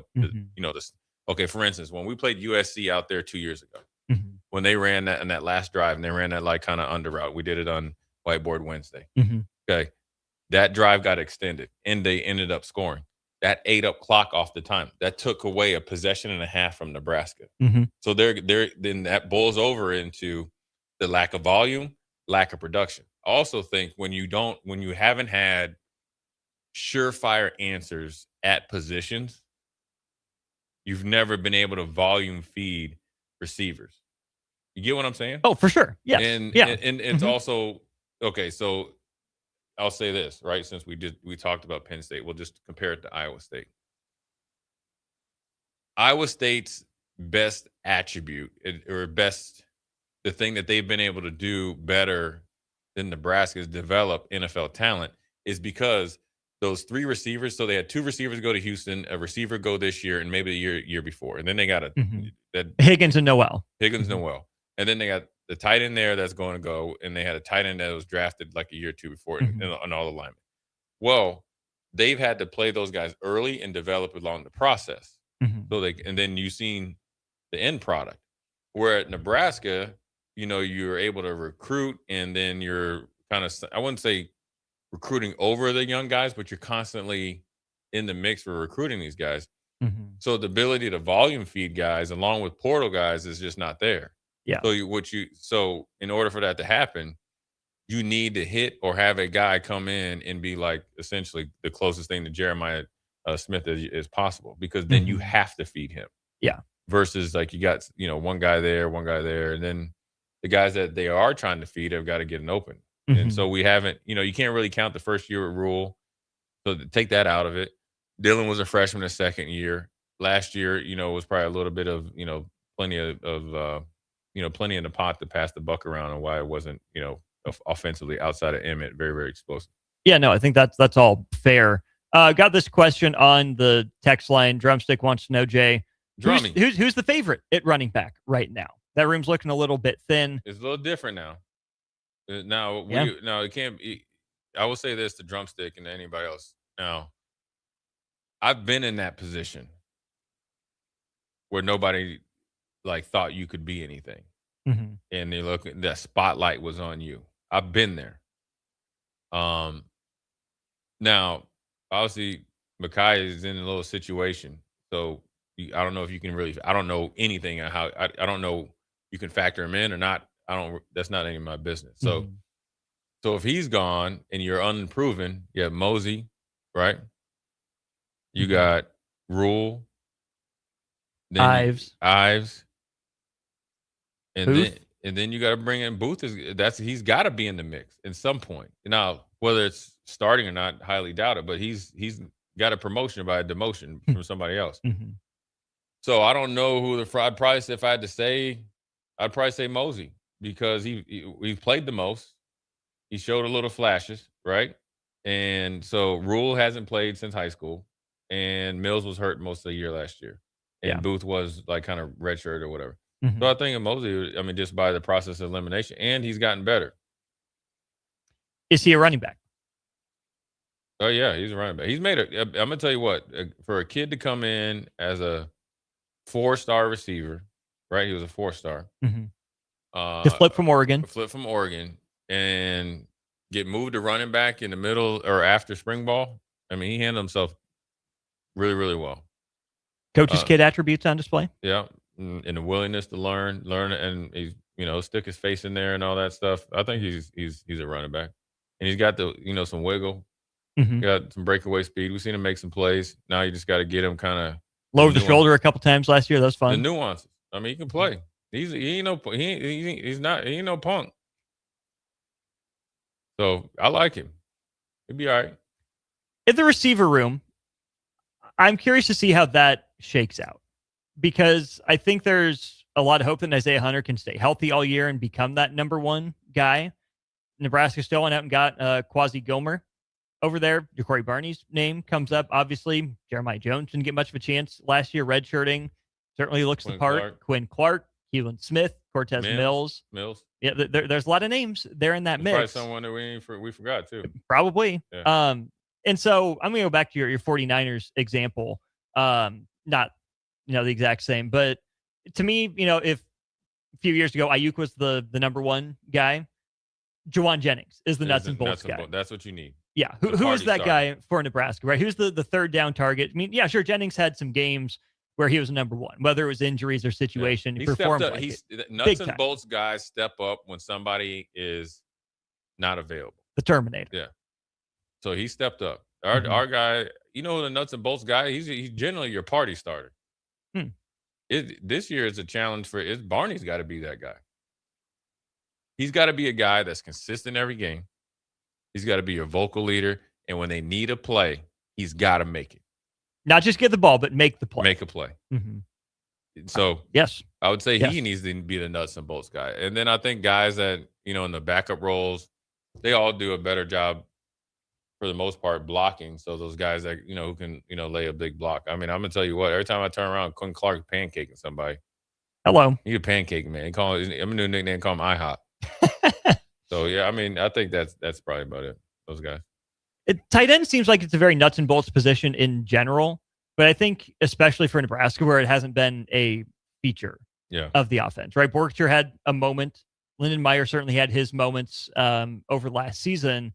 But I think, Jay, that's maybe we can lump that in with wide receiver. That might be the third down position, for Nebraska. If the run game is being effective, if Isaiah Hunter and other receivers take a step forward, I think it's going to be easy for tight ends to get overlooked. Nebraska's had a pretty good recent track record at that position, despite not having the highest volume.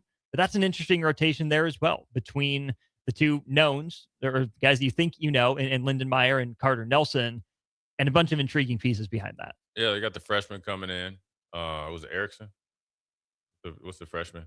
I mean, there's Ingerson that played a little bit. There's Afternock, who's a blocking guy. Danny King from Minnesota. Yeah, the true freshman that came as an early.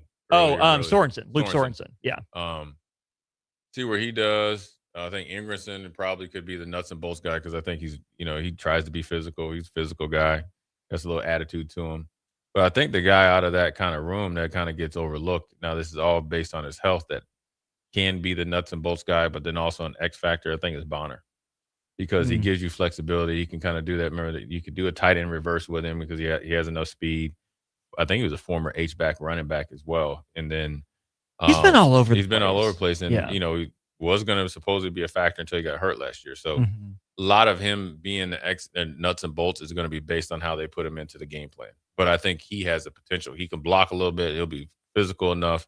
And he, kind of try to be their, bootleg version of Jusek, as far as being able to be a move guy. So he's a guy that can do a lot of things without needing the ball in his hands from the tight end position. I think Lyndon Meyer is going to be who he always been. He's going to be a third down outlet.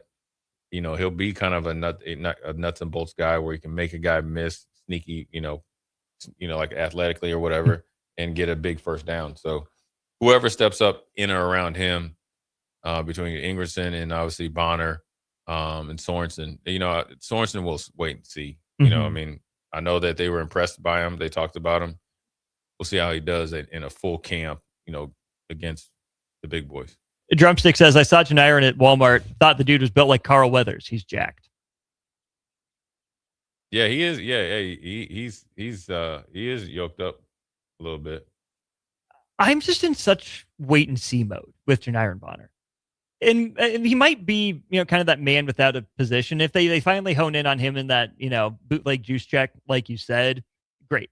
Coaching staff loves him, right? Work ethic, adaptability, flexibility. And I know, this coaching staff and the previous one were all about knowing and being able to play multiple positions. And I think that's fine to a point. But also I kind of worry that for Janiron Bonner, maybe less so for Isaiah Mosey if he's actually committed to running back, but Ramir Johnson got yanked all over the field. Yeah. Malcolm Hartzog, who transferred out, got yanked all over the field. And there's being a good teammate. There is, right? Hey, you're a good football player. We trust you to learn this position. Go play somewhere new. But I'm in such wait and see mode. Like, until he actually produces. He can play a full season, and Nebraska knows what it wants to accomplish with Janiron Bonner. I don't know if I want to consider him a nuts and bolts guy, because it's not a position that we've seen a lot from Dana Holgerson. Yeah. Again, that's contingent. It's contingent on the game plan, like I said. How they fit him in there. Mm-hmm. But he's got to be healthy. Nebraska's got to use him. And yes, Drumstick, Malcolm Hartzog did transfer. That was relatively early. I think Arizona. Yeah. That's right. And so I'm not saying he's a bad player or anything, but I didn't see it. Didn't see the production. And maybe that's because he was moving all around the field, never got comfortable, didn't get Dana Holgerson into a groove with the play calling to where he could be, consistent effectively. But I think, he's not the first guy and won't be the last guy that coaches, create a position for. We just have to find a way to get this guy on the field, except then it's too far out of position. You're asking him to change his body 4 times. And what's a great idea in theory just never comes to fruition in practice. Sometimes you can be too versatile, where they think you can do a multitude of things and master none of them. So I think it's all contingent on that and how he's progressed through the summer. But he has the potential, again, to be a nuts and bolts guy that you could actually see tangible results, because he'll be out there affecting the plays. He can, when they run their kind of bubble screens, or we used to call them now screens, he can really, set the edge there blocking, because he is a physical kid and tries, put his face in there and move some people. Last thing before we get to break, we'll flip back to the defensive side of the ball here. Starkey has a prediction. He says, I think Tyson Terry is the next Nash Hutmaker. With him in there, I think Riley Van Poppel can be better. Someone has to attract a double team. What are you looking for out of Tyson Terry coming off the high school wrestling injury that he went through? Yeah, I think he's probably, I know he's gonna be in better shape and be, show his potential. I think he's a guy as the season goes on, you probably see him out there. I don't know what number he is, but I think he's like a 70s number. I think you're gonna see him out there a little bit more every as the season goes on. I think he'll be back in rhythm. But he's a guy that if he, hadn't got nicked up in high school, that because it was a football injury that he wrestled through, I think. Yeah. Wasn't it? Yeah, busted knee all the way the whole season too. So and still went undefeated. Right. And so bad. I think if he was healthy, I think you would have probably saw him a little bit more. But blessed enough to have him, sit out healthy. I think he can have an impact. The defensive line, the positions is wide open. Yeah. Positions are wide open, which bodes really, really well for anybody that participates at that position. There you go. We'll keep our eye on that. Keep talking about it throughout what's left of the offseason. Evan Bland of the Omaha World Herald joins Old School next. Watch Old School live on Facebook, YouTube, or Twitch. Old School with Foreman and Orman on 93.7 The Ticket and theticketfm.com. Heads up, LES customers, July 31st is almost here. And that's when our Fairfield Street customer lobby is closing for good. The good news, we've still got plenty of ways to support you. Find your best options at les.com. Big value and big flavor meet at Wings and Rings, thanks to the all-new Delicious Duo Combo. This is the one you've been waiting for. Get 1 half-sized appetizer and 2 entrees with a side for only $19.99. Bring a friend for the best deal in town on any day of the week, during game time, or whenever the heck you want. Their made-to-order wings and chicken sandwiches are waiting for you at their 68th and O and 40th and Old Cheney locations. Stop by Wings and Rings and celebrate every day with the best meal deal in town. Hi, I'm Kendall Warnock, owner of A1 Automotive. When it comes to your vehicle, trust matters. At A1 Automotive, we believe in honest inspections, clear communication, and quality repairs done the first time. Whether you drive a BMW, Audi, Volkswagen, Ford, Chevy, Toyota, Porsche, our team is committed to keeping you safe on the road. A1 Automotive, where integrity drives everything we do. Please visit us at 5110 State Hill Drive or give us a call, 402-267-4660. Always honest answers. If you're seeking a career with a growing company, Gaina Trucking and Excavating is hiring and looking for additions to their team. Gaina Trucking has a strong team culture, competitive pay, 401ks, and benefits like health, dental, and vision. Drivers are guaranteed 40 hours per week, even in the winter months, and are home every night. Start your career today at Gaina Trucking and Excavating. Apply today at GainaTrucking.com. Hey, Nebraska sports fans. This summer, professional tennis returns to Lincoln. Watch rising stars of the ATP Tour compete for over $100,000 in prize money for the 2026 Lincoln Challenger from July 12th to the 19th at the Sid and Hazel Dillon Tennis Center. Witness top tennis pros compete right here in Lincoln and experience tennis close-up like never before. To purchase tickets or to sign up for volunteer opportunities, please visit www.lincolnchallenger.com. Not just a stop, a stage. Lincoln Challenger 2026. At Parkview Animal Hospital in Lincoln, it's not just their professional care that sets them apart, but their warm staff and state-of-the-art facilities. Whether it's for a routine checkup or a comprehensive medical procedure, at Parkview, your pet isn't just another number, but a valued member of their caring family. Visit them at pahlincoln.com today and in person just south of 14th and Pine Lake Road. Parkview Animal Hospital, your pet, our passion. For happier, healthier, furry friends. The crack of the bat. Sizzling concessions. Yeah, that's the sound of summer at Haymarket Park. It's been that way for 25 seasons. And in this city, it's not a matter of if you'll catch a game, it's how many. Safe. That's because there's always something in play for Salt Dogs fans. From saluting our troops to Friday night fireworks, your local tradition plays on. Let's show summer how Lincoln celebrates 25 seasons. Get your tickets at saltdogs.com. Are you looking for an exciting new way to put your skills to work? Explore new career options in the fintech industry at Currency, a Sandhills global company. We offer full-time positions in financial sales, compliance, operations, and other fields. We also offer a 4.5-day work week, an attractive benefits package, and opportunities for advancement. Put your motivation to work and grow with us at Currency. Visit gocurrency.com/careers to learn more. Are you looking for a jump start on your health and fitness this summer? The next Farrell's Extreme Body Shaping 10-week challenge starts July 11th. And right now, ticket listeners can save an incredible $200 off the 10-week challenge. Our proven program combines kickboxing, strength training, nutrition coaching, and accountability to help you lose fat, build strength, and create healthy habits that last. No matter your current fitness level, our coaches will guide you every step of the way. Don't wait until summer is over to start feeling better. Join the Farrell's 10-week challenge starting July 11th and save $200 as a ticket listener. Visit fxblincoln.com today. That's fxblincoln.com. Farrell's Extreme Body Shaping, results you can see and feel. Here's your updated 93.7 The Ticket forecast, sponsored by John Henry's Plumbing, Heating, AC, and Electrical. Sunshine mixed with clouds at times this afternoon, with daytime highs approaching 95. South winds 8 to 15 miles per hour. Chance for storms tonight, 72. More clouds than sun. Tomorrow, chance of thunderstorms. High temperatures reach up to 87. That's your updated forecast on Lincoln's home for the Kansas City Royals. 93.7 The Ticket. I'm meteorologist Kara Foster. Currently, it's 95 degrees. Your friends with Genesis Contracting Group here in Lincoln would like to take this time out to thank our first responders, doctors, nurses, and the healthcare professionals who put their lives in harm's way for our protection. Blood donation centers need people to donate blood. Be a silent hero and give blood today. It will help accident victims, surgery patients, sick children, and members of our military. This message is from Genesis Contracting Group here in Lincoln. Stay united and keep America safe and strong.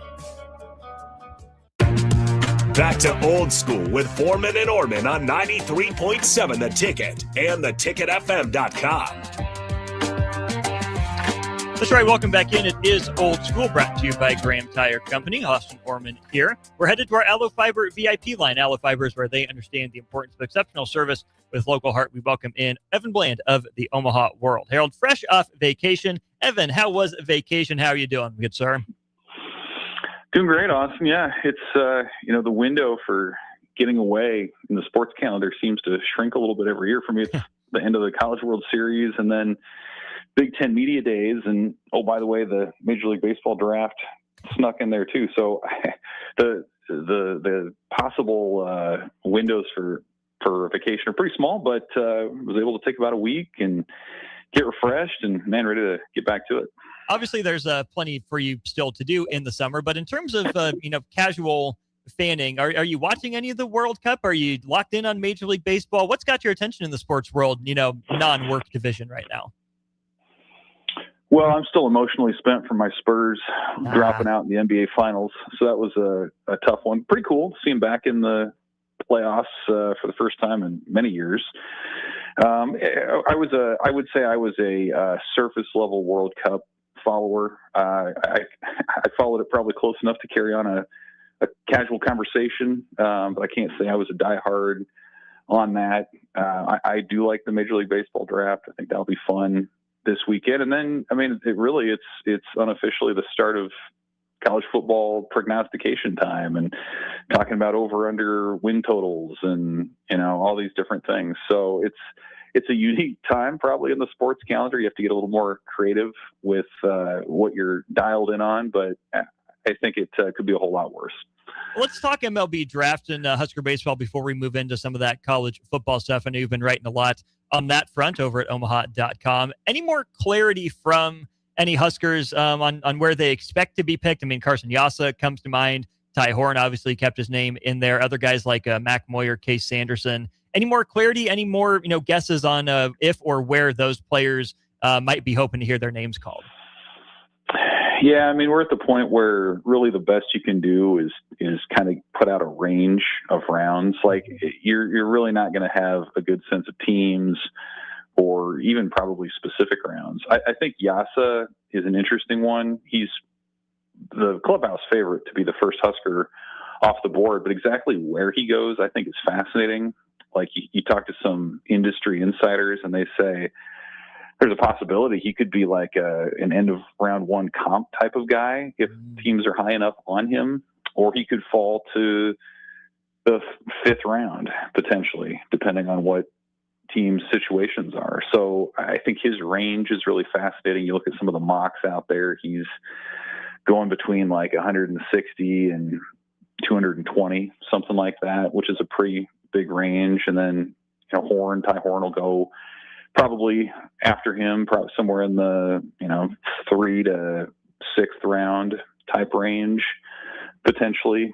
The number, like the stat to know with the Major League Baseball draft for people that aren't aware is that like, if you go inside the top 10 rounds, historically, and especially this decade, since it moved to the 20 round format, like it's overwhelmingly likely that you sign. It's exceedingly rare that you don't. So I think that tells you what you need to know about those two players as they look to take their next step. It gets interesting after that to me. Like, I think the big wild card in the draft is probably Jay Sean Unger. And, he just came off of a Team USA collegiate team tryout just earlier this month. And so I think he opened some eyes. Obviously had a great season for Nebraska as the closer and is someone Nebraska would like to potentially start their weekend rotation with next year, but he's a draft eligible sophomore. So again, all it takes is one team to really believe in your potential, and that can change things. So he's certainly one to watch.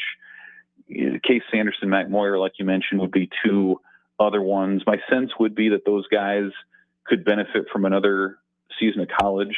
I think Case Sanderson in particular, he's got such a great command of the strike zone, but maybe not quite the power that you're looking for out of a first baseman. So maybe he takes the Dylan Carey route to beef up that power stroke and make himself a little bit more attractive to scouts.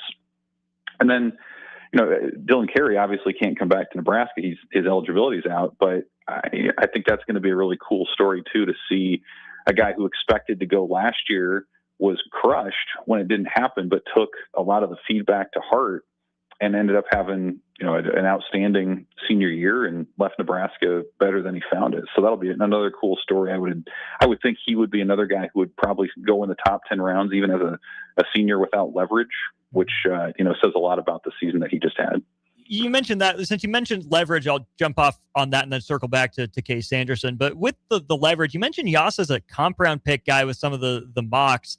And you gave that percentage of guys that you draft in the top 10, more likely than not, you're going. Would Yasa be a guy that would get that much money in the comp round? Or do you think that with the eligibility he has left, would Nebraska have a serious enough, NIL package to bring him back if some team is trying to go that far under slot on Yasa to save money, or maybe they spent really big in the first round? No, I mean, if you're going at that point, you're gone. Like the slot value I have in front of me here, like early second round, say he goes early in the second round, your slot value is like $2.5 million. And so you're going, if you're anywhere around that number, and, he's got the projectable frame, he's 6'7", he can throw the upper 90s velocity. He's got that biting slurve, and he's proven it at the college level. He's had, some outstanding outings against other top teams this year. So I just don't see a scenario where he's a Husker next year. And that's like what you want. If you're a top program, you're turning out talent and you're developing guys. And quite honestly, like the impact that Carson Yasa has on Nebraska baseball is going to extend well beyond his time in Lincoln, because you can bet like that's going to be the number one story that these coaches are telling players about is, hey, come follow the path of Carson Yasa, who had virtually no command 3 years ago, was a partial midweek starter after he redshirted, wasn't even on the travel roster last year, and became an ace because he bought into their development plan and they unlocked something in him. So, I mean, that's a story that they just can't tell enough or loudly enough based on what they're trying to do. So I think it's a cause for celebration that he's going. I really don't think there's probably any scenario that he comes back. And again, I think Nebraska is going to be shrewd enough to use that to their advantage as they continue to bring in talent in the future. The flip side of that, you mentioned Case Sanderson as a guy that would probably benefit from another year in Lincoln. Tying that into the senior year that Dylan Carey had, maybe you wrote this and I missed it or forget the details. Did Dylan Carey go to, a drive line or anything like that, a facility that helped him with any tweaks to his swing to have this best power season of his career? Or is that just, hey, he's an older player, light bulb finally clicked all the way and he was finally able to put it all together as a senior?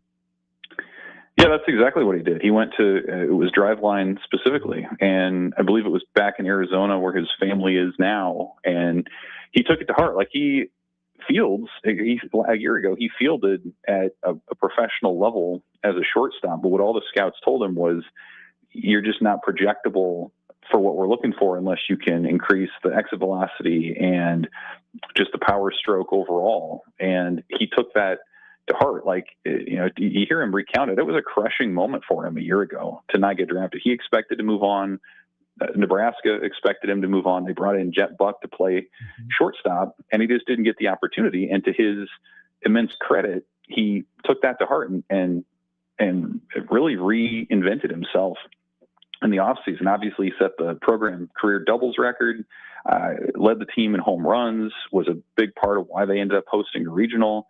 And so, he looks back on that, I would think now in a different light, a different perspective than he did a year ago because of what it all meant. And now he's having these conversations with scouts, and it's a different sort of deal. Like I said, I think I would expect him to go probably in the top 10 rounds based on what he did. He was the Brooks Wallace Award winner as the nation's top shortstop this year. So, another example of like, you never know when it's going to click for guys. For some guys, it doesn't. For some guys, it's after their 3 years. And so maybe Dylan Carey takes sort of the Brett Sears approach where, he's a little bit older, but the production's too much to ignore. And what Nebraska likes to tell their guys is make sure that these pro teams are investing either a draft pick or money into you, preferably both. But if they are investing one of those things, then that means you get opportunities at the next level. And I think Carey certainly set himself up for plenty of chances as a pro. Are there any plans for Case Sanderson to do a driveline tour this summer? Is he, any future plans for him in terms of what a potential final season in Lincoln could look like? Yeah, I don't know specifically. I haven't talked to Case about that. I know from talking with him during the year, like he was aware that was an area of growth for him. And it was last year too, for what it's worth. Like he did improve his power stroke this season from a year previous. So you saw it at times. It's just probably not quite enough. And it's not impossible. Like, you look at the pros, a guy like Vinny Pasquantino's somebody that comes to mind as somebody who doesn't have immense power, but he has an elite command of the strike zone, gets on base a ton, plays good defense at the position. Like, I think that could be a potential comp for Case Sanderson. He's got all the intangibles in terms of being a leader and, hard worker and these sorts of different things. So, again, like one of the cool things about the culture with Nebraska baseball now is a lot of it's not theoretical. Like if you're Case Sanderson, you're not just thinking, well, what if I do this, then this could happen. It's like, look at what Dylan Carey just did. Look at what Brett Sears did a couple of years ago. Like there are now, there's kind of a snowball effect where you've seen these examples year over year. And so I think part of the key, especially in the transfer era, is like if you trust as a player that the coaches have your best interest in mind and you've seen that they've worked their developmental magic elsewhere, you're probably more willing to come back and run it back. And just my sense would be that might be the best path for Sanderson, but we'll see. You never know with the draft. Evan Bland of the Omaha World Herald, our guest here on the Aloe Fiber VIP line. One more Husker baseball thing, Evan. Recruit in the 2027 class, Colton Williams. You had a write-up on him in the Omaha World Herald. What's Nebraska landing in the 2027 lefty? Well, I mean, a lefty, first of all, like that's a heck of a place to start. That's been an area where Nebraska the last couple of years really has been a little bit shorthanded in terms of those lefty pitchers and guys who they feel like maybe they can trust on the left side. And Williams was a guy who really took off in the winter, showed some velocity increases in January, February, and then had a really good season for Millard West. So, in-state kid who comes in, kind of an interesting story, I think, as a guy whose dad was a quarterback at the college level and was a football coach for a long time. And he kind of, Colton Williams kind of straddled maybe playing football or baseball. And then, the results for baseball were just too much to ignore at this point. So, another one of those deals where Nebraska tends to do this, where they'll get in the high school commits relatively early and then build it on the back end with junior college and then the portal at the end. And so they feel like Williams is someone that they can have in tow for a couple of years, someone who will continue to develop, and obviously an in-state kid who's willing to more than likely stick around for the long haul. So another story of someone who's probably early in his developmental curve, but has shown enough that Nebraska feels like his ceiling is, worth bringing in. Speaking of ceiling worth bringing in, running back that showed a lot of ceiling, at least in the spring game, Jamal Rule recently had a little write-up on him as part of your Husker Camp Countdown series. What should give Husker fans hope that Jamal Rule can crack the rotation as a freshman and not just be another spring pop-up name that gets put on the back burner come fall? Well, for one, he's going to have opportunity. Like, we know that. We saw it in the spring game. He had that long touchdown run where he had to show a little bit of patience and then acceleration at the back end to finish that off. But suddenly there's, a little bit of doubt at that running back position. What's the fallout of the Mekhi Nelson arrest going to be? He was obviously someone who was heavily in the mix there along with Isaiah Mosey. And so we just don't know what Nelson's status will be moving forward, how that all gets figured out through the legal process. But, Mosey is still really in his first full year transitioning from a receiver to running back. And I think too, just the nature of the position is such that you see it in college football every year where a freshman has the athleticism, has the vision to come in and be an impact player right away. And so Rule was an early enrollee, which helps his cause, obviously showed what he could do in the spring. Talking to a lot of other players at that time, like he was probably him and Quinn Clark at receiver were the two guys where you're just like, yeah, I mean, those guys showed out in spring and are ready for some roles. So, you look at the offense overall, and most of those spots are pretty well established. When you think about quarterback, tight end, offensive line, receiver, running back's that one position where it does feel like it's wide open, again, especially more so with some of these off-season developments. So, the staff likes his ability. He's shown it a little bit. Now he's going to have a chance. I would think he has as good a chance as anybody to come out and make an early impact as a true freshman. In that group, do you see anyone that you think is ready for a workhorse role, or do you think it's another year of running back by committee for Nebraska? Well, yeah, I don't think anyone's going to live up to the Emmett Johnson workhorse role from last year. And for what it's worth, like Matt Rule and that staff don't really want that. Like Emmett Johnson just kind of forced their hand with how efficient and productive he was. So you look at some of his other stops at Temple and Baylor, and it typically was a 2 or 3 man rotation kind of thing. And typically they're guys with different abilities. And so, Mosey, obviously with his background, would be someone you could utilize in the pass game a little bit more. Mekhi Nelson, kind of that between the tackles, home run type of guy. Like you saw a little bit of that in the Las Vegas Bowl. And, Rule, I think, is, at least at this stage in his career, maybe a little bit more of a traditional running back, not necessarily a third down guy, but just more of can do a little bit of everything, has enough speed to make you miss in open space, that sort of thing. So I would anticipate, it being a by committee thing. And, whether that ends up meaning, like in the past for Nebraska, that's meant nobody's emerged. But I think if it's done right, it can mean you're leveraging different players' skill sets in different ways. And I do think with the personnel that they have in there, if they play it right, those guys do have different abilities that they can be used effectively in different ways within the offense. Still a few weeks to go before fall camp officially opens up, covering all things Husker football and Husker baseball and Iowa Cubs and San Antonio Spurs and who knows what else. Evan Bland of the Omaha World Herald. Evan, great to talk to you again. Have a great rest of your week, and we'll keep catching up before Big Ten Media Days are upon us. Can't wait. Thanks, Austin. See you. There he goes, Evan Bland of the Omaha World Herald with us again on our Aloe Fiber VIP line, where they understand the importance of exceptional service with local heart. We'll go to break, wrap up hour 2 of Old School on the other side. You're listening to Old School with Jay Foreman and Austin Orman. Download the mobile app and listen wherever you are on 93.7 The Ticket and theticketfm.com. Are you ready for a new opportunity? Check out Sandhills Global. Join a dynamic team where your skills are valued and your career can soar. We offer full-time positions with a 4.5-day work week, competitive pay, excellent benefits, and a positive work environment. From IT and marketing to sales and finance, we're looking for talented individuals just like you. Apply today at sandhills.jobs and take the first step towards an exciting future. That's sandhills.jobs. Don't wait, apply now. Looking for the right utility tractor for your acreage? Find it at Landmark Implement. Shop our selection of used John Deere compact tractors from 1 through 5 series with the power and versatility to track mowing, yard work, snow removal, and more. For a limited time, get 2.9% financing for 36 months, followed by 6.2 for 24 months with approved credit. We've got the right fit for your property and your budget. Stop by your local Landmark Implement or visit us online at landmarkimp.com today and experience the Landmark difference. The crack of the bat. Sizzling concessions. Yeah, that's the sound of summer at Haymarket Park. It's been that way for 25 seasons.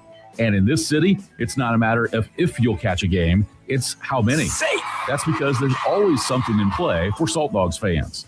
From saluting our troops to Friday night fireworks, your local tradition plays on. Let's show summer how Lincoln celebrates 25 seasons. Get your tickets at saltdogs.com. Are you looking for an exciting new way to put your skills to work? Explore new career options in the fintech industry at Currency, a Sandhills Global company. We offer full-time positions in financial sales, compliance, operations, and other fields. We also offer a 4.5-day work week, an attractive benefits package, and opportunities for advancement. Put your motivation to work and grow with us at Currency. Visit gocurrency.com/careers to learn more. Graham Tire presents life's greatest adventures. Okay, take the worm, put it on the hook. Now bring your pole back and throw it forward. And just let the fish come to you. I got a bite! It's a big one, Dad! Great road trips start with great service. Graham Tire, your tire store next door, with 5 convenient Lincoln locations, getting you to the places that matter most. Lincoln summers are hot, but Bonsall Pool and Spa is keeping it cool.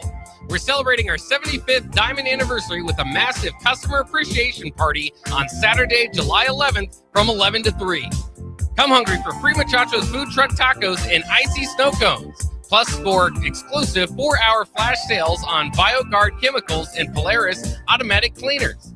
You can even enter to win a $7,500 premium backyard sauna giveaway. Celebrate 75 years with Bonsall Pool and Spa, 33rd Nebraska Parkway. Bonsall Pool and Spa, every day made better. Hey, Nebraska sports fans. This summer, professional tennis returns to Lincoln. Watch rising stars of the ATP Tour compete for over $100,000 in prize money for the 2026 Lincoln Challenger from July 12th to the 19th at the Sid and Hazel Dillon Tennis Center. Witness top tennis pros compete right here in Lincoln and experience tennis close-up like never before. To purchase tickets or to sign up for volunteer opportunities, please visit www.lincolnchallenger.com. Not just a stop, a stage. Lincoln Challenger 2026. Keep summer green with Judson Baleen and Judson Irrigation. More than 40 years ago, Judson Irrigation started taking in orphans. Lawn sprinkler systems installed by a quickie, cheapy summer job, install 'em and forget 'em outfit, long forgotten. Call Judson Irrigation. They'll never forget you. Keep summer green. Call Judson Irrigation 402-420-6277 or judsonirrigation.com. At Parkview Animal Hospital in Lincoln, it's not just their professional care that sets them apart, but their warm staff and state-of-the-art facilities. Whether it's for a routine checkup or a comprehensive medical procedure, at Parkview, your pet isn't just another number, but a valued member of their caring family. Visit them at pahlincoln.com today and in person just south of 14th and Pine Lake Road. Parkview Animal Hospital, your pet, our passion. For happier, healthier, furry friends. Alexa, play 93.7 The Ticket. Okay, playing 93.7 The Ticket. Alexa, turn down the lights. Dimming the lights. Alexa, order a pizza. The big one. All the toppings. Are you sure that's a good idea? Alexa. That's a lot of pizza for just one man. Alexa, just do it. Stop judging me, just do it. As you wish. Thanks, Alexa. You're my best friend. Are you looking for a place to host company get-togethers, team meetings, or group events? Back 9 Golf in South Lincoln is the perfect place to host your gathering, with private bays available to meet with clients while you swing the sticks and improve your game. Back 9 Golf offers traditional golf opportunities while also providing fun games and activities available for non-traditional golfers on their top-of-the-line full-swing simulators. Learn about their corporate memberships today and gather your favorite groups together at Back 9 Golf in South Lincoln, just off 14th and Pine Lake Road.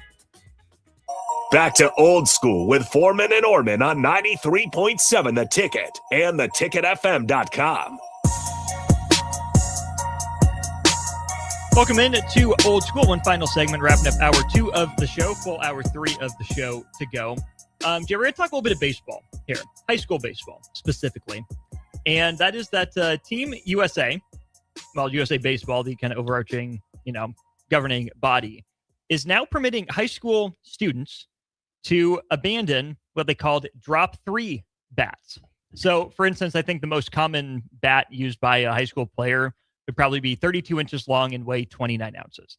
But regardless of what the bat was, it had to be, a differential of 3, a drop 3. So you use a 34-31, a 33-30, a 31-28, whatever. Well, now you can go all the way down to a drop 6. So you could use a 34-inch long bat that only weighs 28 ounces. Now, I'm not sure how many will do that, how niche or specialty they are, but the argument from USA Baseball and the National Federation of High School Associations, whatever, is that, hey, there are some kids that, will play high school baseball and drop 3 is just too big for them, just too heavy. And so, we want more participation. We want fewer kids quitting baseball. So we are going to allow, a bigger disparity, bat. a lighter bat, to help them ease into high school baseball. That's all fine and good, except that then you remember, I don't know, like Bobby Witt Jr. playing high school baseball, for example, or Cale Fountain here in Nebraska before he got drafted, Tyson Lewis.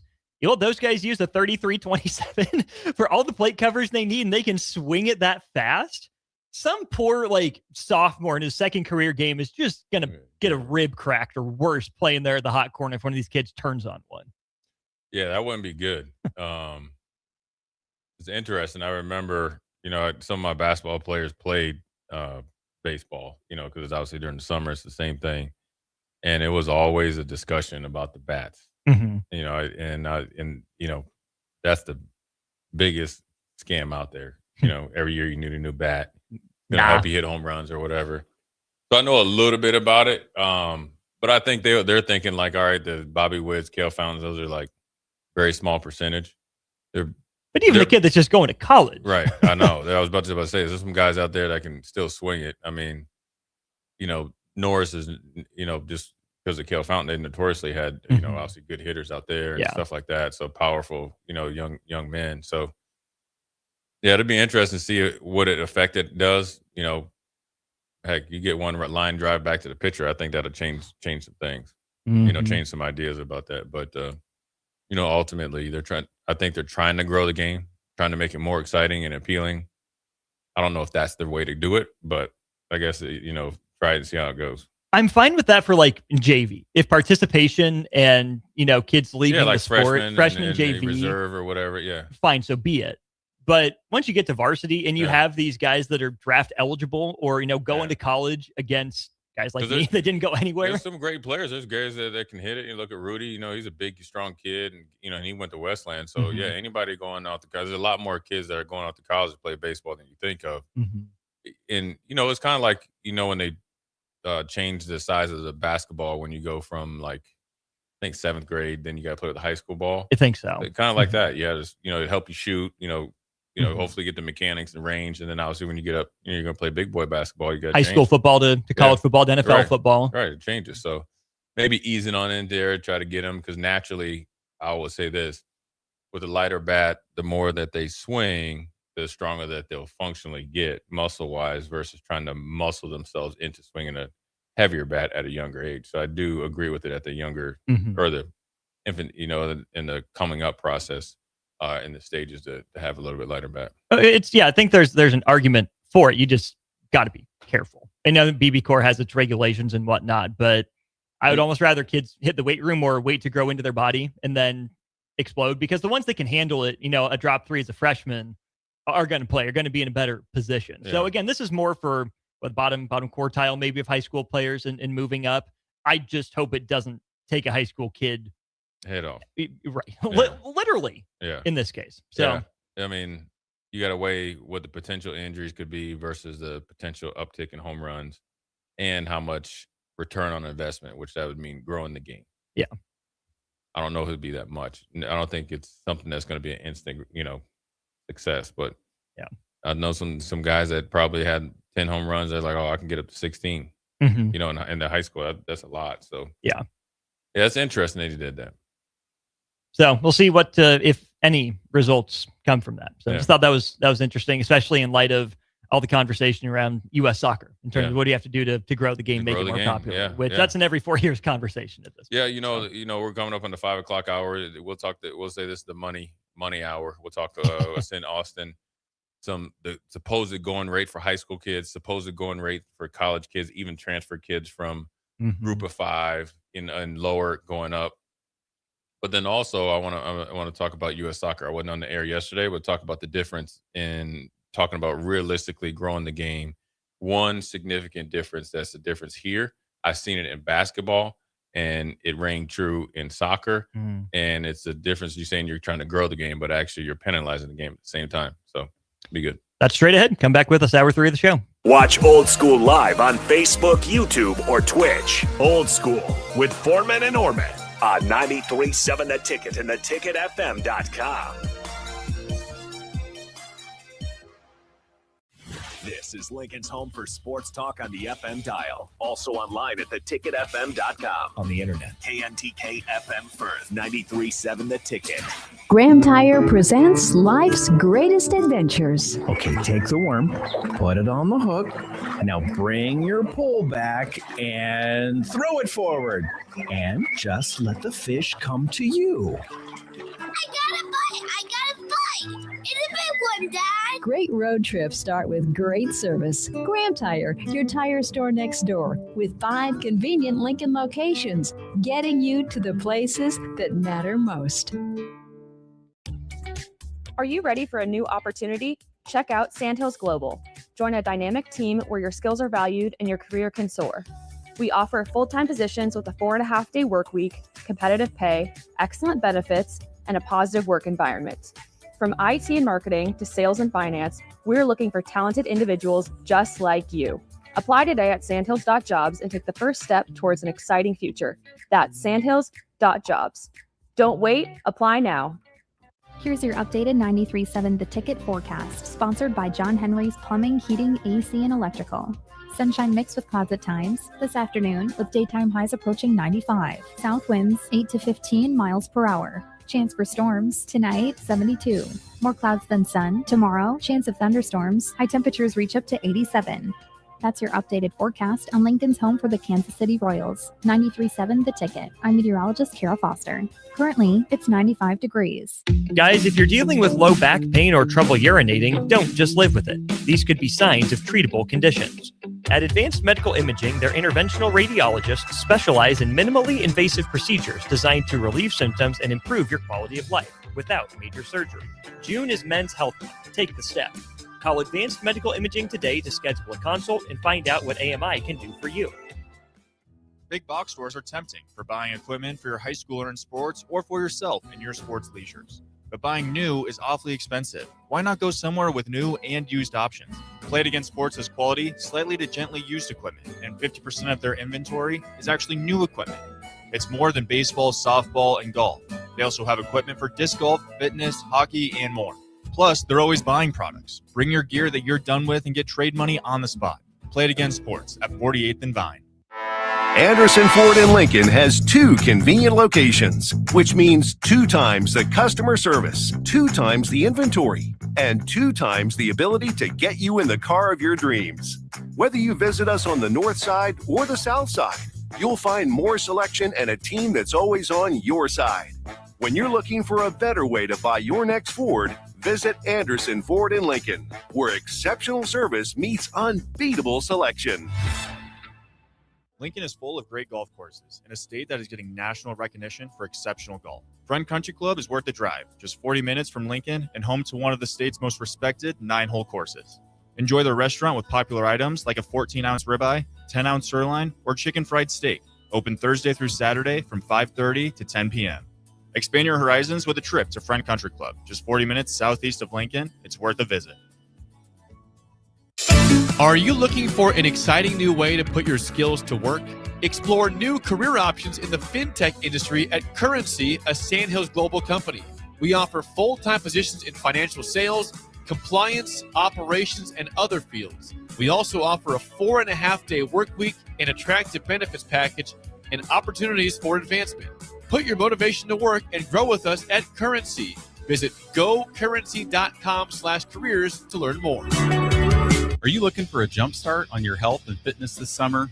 The next Farrell's Extreme Body Shaping 10-week challenge starts July 11th. And right now, ticket listeners can save an incredible $200 off the 10-week challenge. Our proven program combines kickboxing, strength training, nutrition coaching, and accountability to help you lose fat, build strength, and create healthy habits that last. No matter your current fitness level, our coaches will guide you every step of the way. Don't wait until summer is over to start feeling better. Join the Farrell's 10-week challenge starting July 11th and save $200 as a ticket listener. Visit fxblincoln.com today. That's fxblincoln.com.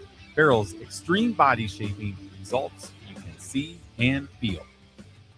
Imagine starting your day with a computer glitch that leaves you feeling stuck, frustrated, and unable to get your work done. You have 1,000,001 things to get done today, and waiting for the tech issue to solve itself isn't one of them. It's time to let Hamilton handle the tech so you don't have to. We help businesses across the state spend more time on what they do best and less time frustrated with office technology. As the official business IT partner of the Huskers, we're focused on providing custom solutions that set you up for success now and in the future. Connect with us today at hamiltonisbusiness.com.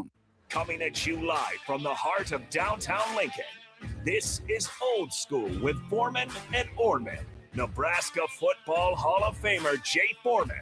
Here's Coy Detmer dropping straight back in the pocket. Rifles a pass. It was tipped. It's picked off by Foreman. He's at the 15, 10, 5. He'll score! Foreman got it, and it's touchdown Huskers. Black shirts answer the call one more time. And Austin Orman. Old School with Foreman and Orman is sponsored by Graham Tire Company of Lincoln, your tire store next door with 4 Lincoln locations. Old School with Foreman and Orman on 93.7 The Ticket and theticketfm.com. What up, Jay Foreman, Austin Orman on this Wednesday, not even Wednesday, or Wendy, excuse me, on this Wednesday. We're Old School. We are brought to you by Graham Tire of Lincoln. Graham Tire has been serving the Midwest for 75 years, has 4 locations located here in Lincoln. Look them up, GrahamTireOfLincoln.com, and tell them Austin or Jay sent you in, and they'll definitely hook you up. They will take care of all of your tire needs and also your car and truck needs as well. Graham Tire. We were just up there close by it about a week and a half ago, I think, at Wings and Rings, and obviously it's not too far from here, so straight shot down O Street, at least in one of their locations. So appreciate their support. Appreciate you guys listening.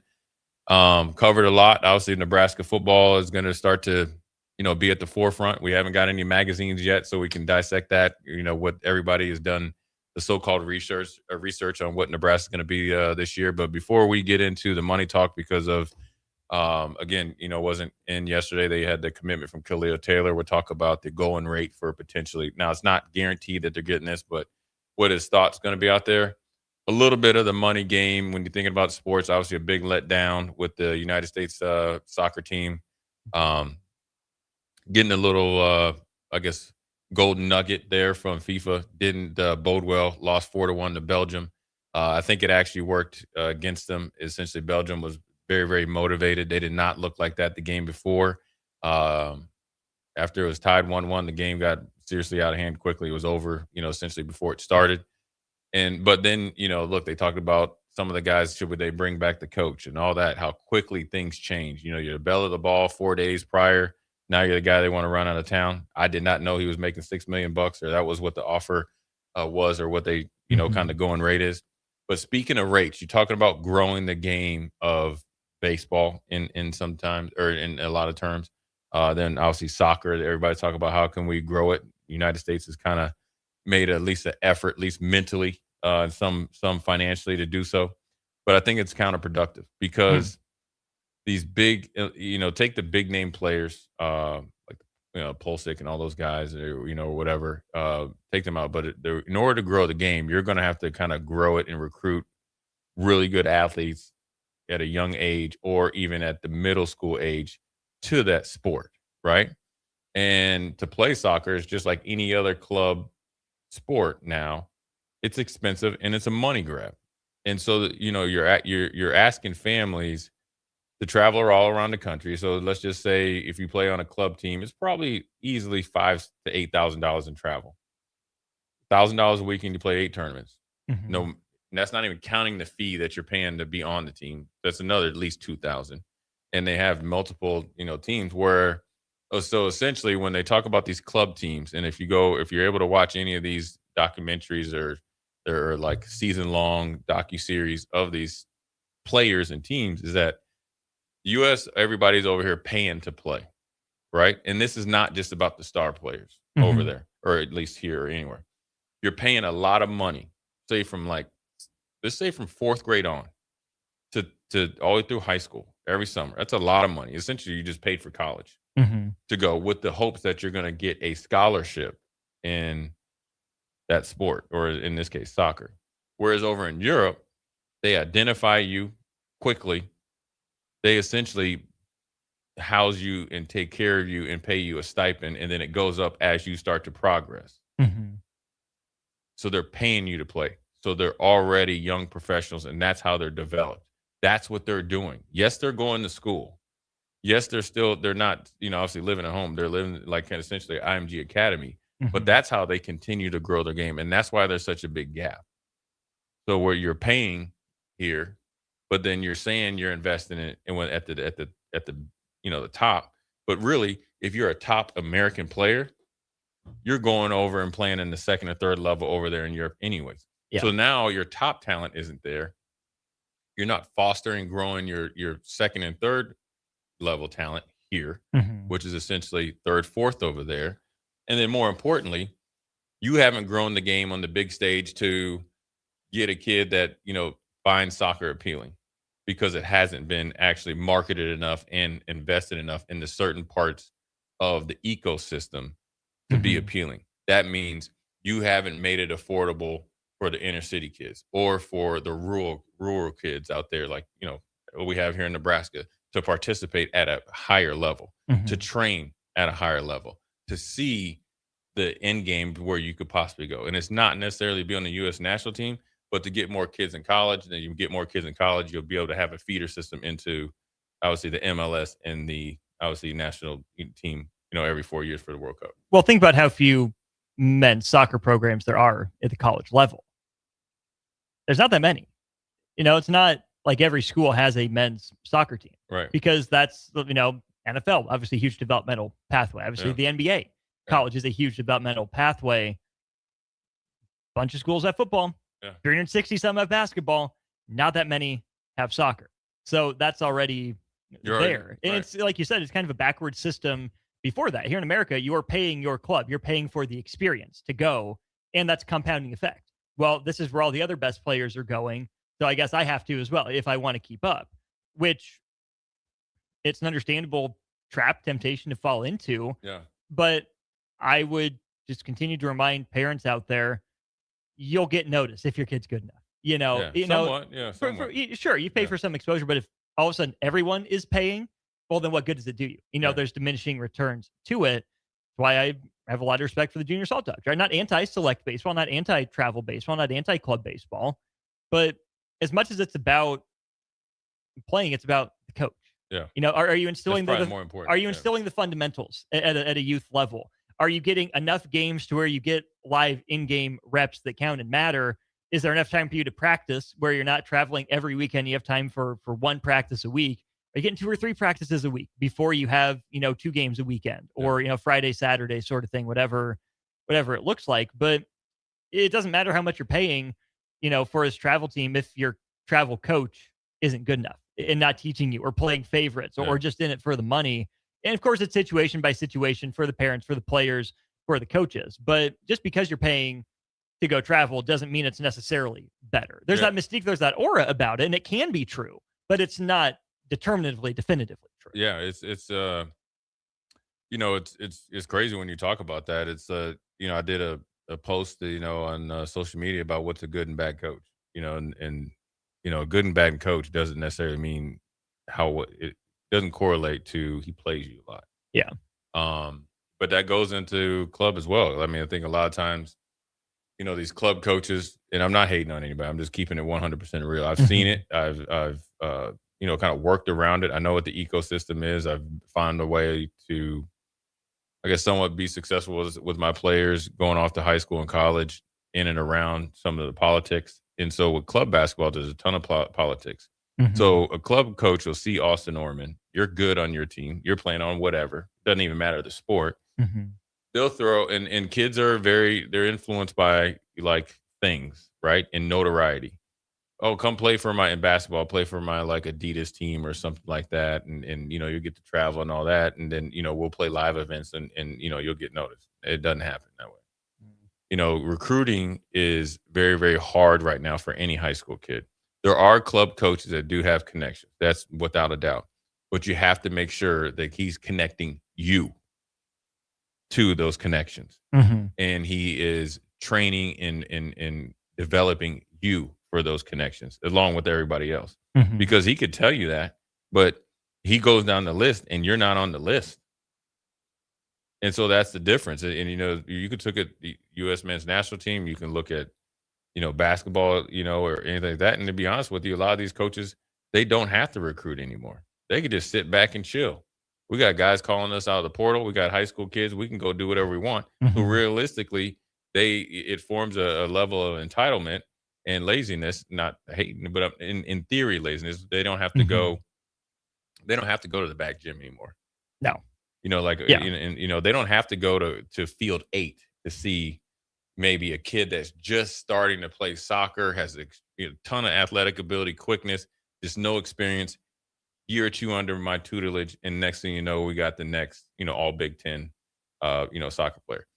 On the flip side, lacrosse is taking off nationally.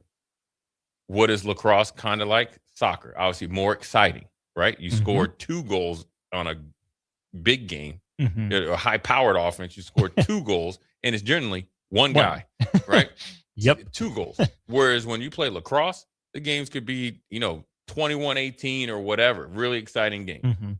That is taking off nationally, both in boys and girls, men's and women's. Probably due to our friend Lori Wellman from Matt Talbot Kitchen and Outreach. Yeah, that is that, but it is for real. I mean, I have a couple former teammates. Their daughters and sons are in lacrosse, and they're going to play, college. One's going to Georgetown, and another one's going to John Hopkins. Now, he did coach at Baltimore, so he's right in the wheelhouse, but you have to be really, really good to go to those schools.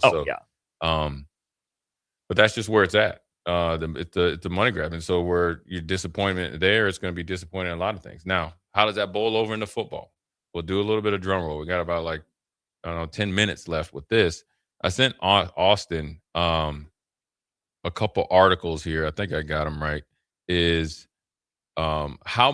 question is, how much does an elite recruit cost in 2027, since we're, got Khalil Taylor.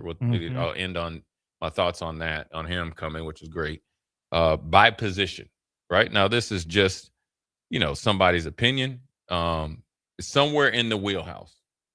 That's fair enough, right, Austin? Yeah. For a quarterback, right? This is a freshman. Dude ain't bust a grape here, okay? You got a whole bunch of gear, but ain't never ran on a practice field with the team yet. $750,000 to $1.5 million. Man. Right. That's the quarterback. Okay. Running back market, right? And they have the young man on there that just committed to Ohio State. Now he does look pretty dang good. I saw a couple highlights of him. $200,000 to $850K. Actually, he superseded that. He's the first running back to get $1 million contract, and it might even go up because another school came in. So it might be like, here's another $250 just to make sure that we're solid. Okay. So now, granted, that's what everybody sees. Now, then the wide receiver market, right? Now, wide receiver market is funny because it's me. I can find a wide receiver anywhere. I'm not really. That's honestly got truth because everybody plays wide receiver, and all you guys play 7-on-7. Unless you're really, really tall or a Jeremiah Smith, all you guys look the same. Not to burst your bubble, it's the reality. Go play safety instead of wide receiver. Yep, and then you know what? Start taking some creatine. You'd be down there, now you'd be a nice little will linebacker. $500,000 to $1 million. That might be one of the worst investments you can do out there is wide receiver. Yeah. Because they're plentiful out there. Offensive tackle, which I think also, if you're paying incoming freshmen this, I think it's a even worse investment because offensive linemen need 2 or 3 years to mature, generally. Yeah. $300,000 to $1 million. And that's a big variation there. I mean, a $300,000 4-star. Okay, it's a lot different than a $500,000 4-star. It's a lot different than a $750,000 4-star that thinks he should be a 5-star. Yeah, but you're still all freshmen. You're still not big and strong enough to play. No, you're right. Edge defensive line market, $500,000 to $1.7.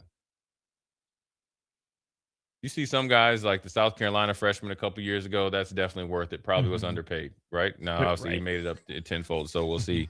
After that, is that Zion Ely guy that's going to Maryland? Yeah, I'm curious about what he'd and the command. 2 freshmen they had last year. Yeah, right. And so, there's nothing wrong with that. Now, those are edge guys, defensive line guys. That's Jason Peter and them to tell you. I'd be willing to say that it's harder for defensive linemen as a freshman to come in and really start housing fools, especially in the just thinking about the Big Ten and SEC.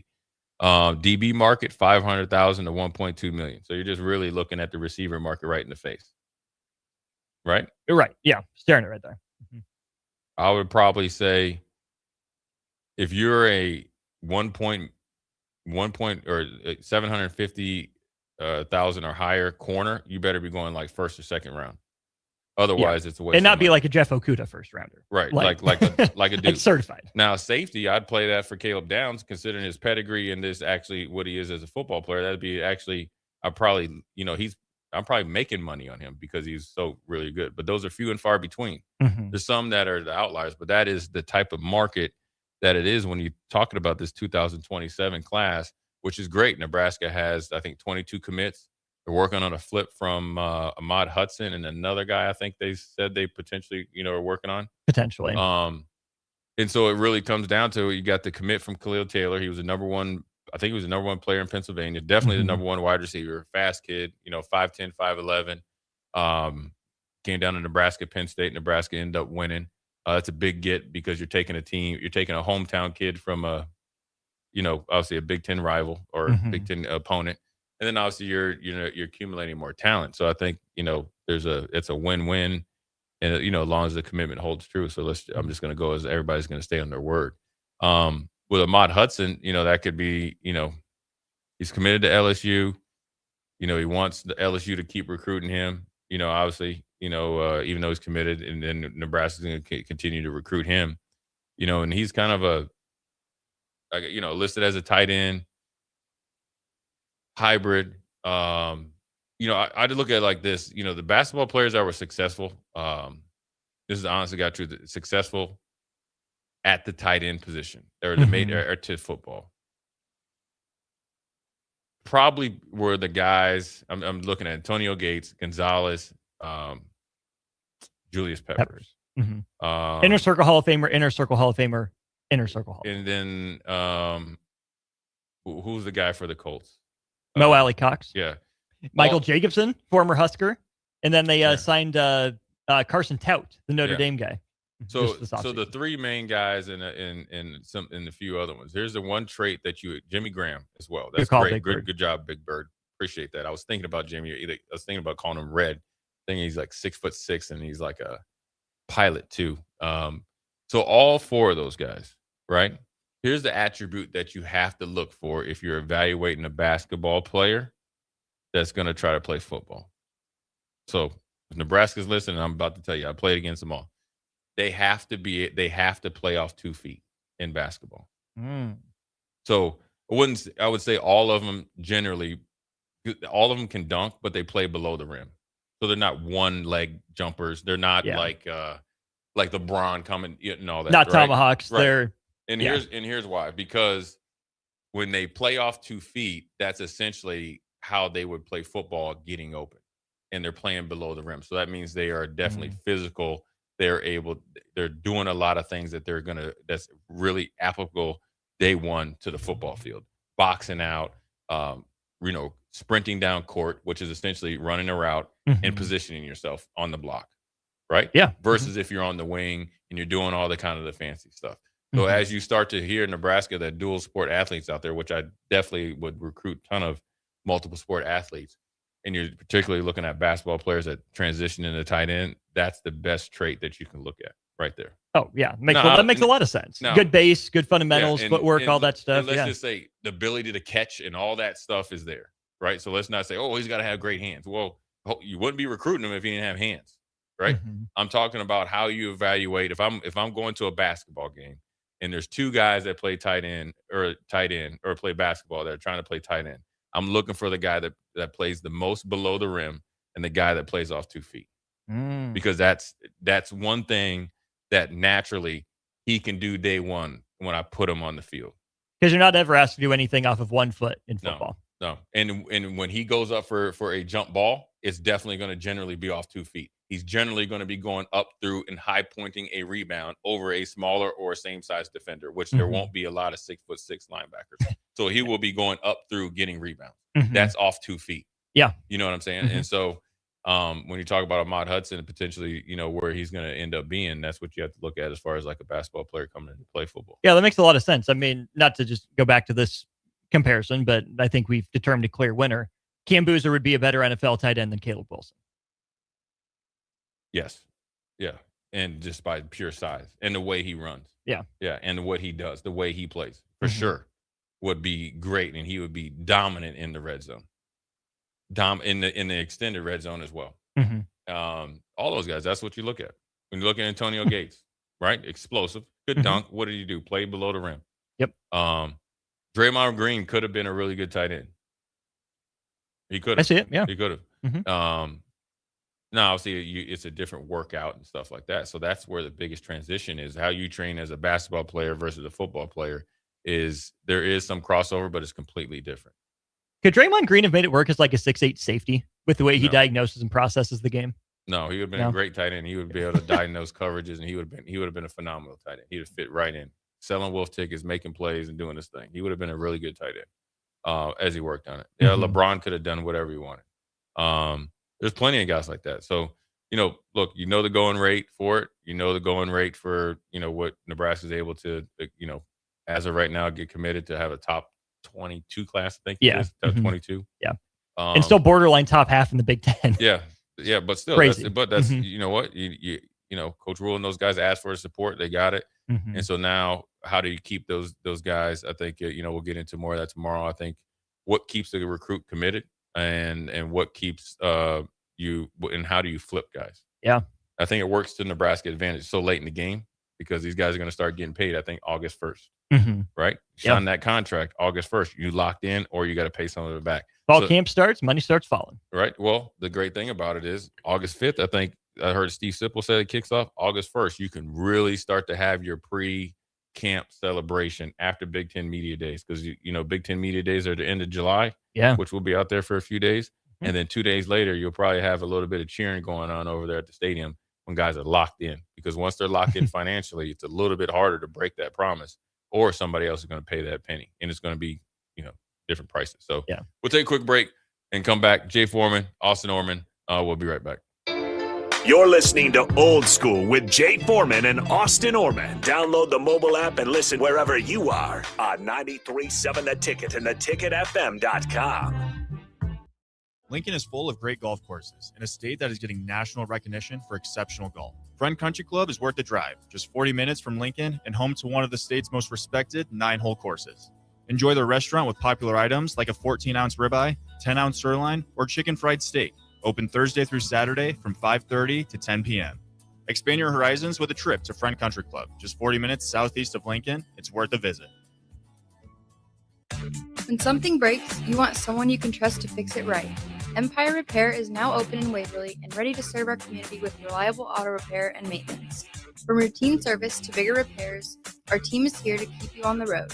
Stop by Empire Repair in Waverly or call 402-786-2224 to schedule your service today.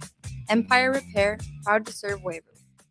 Big value and big flavor meet at Wings and Rings thanks to the all-new delicious Duo Combo.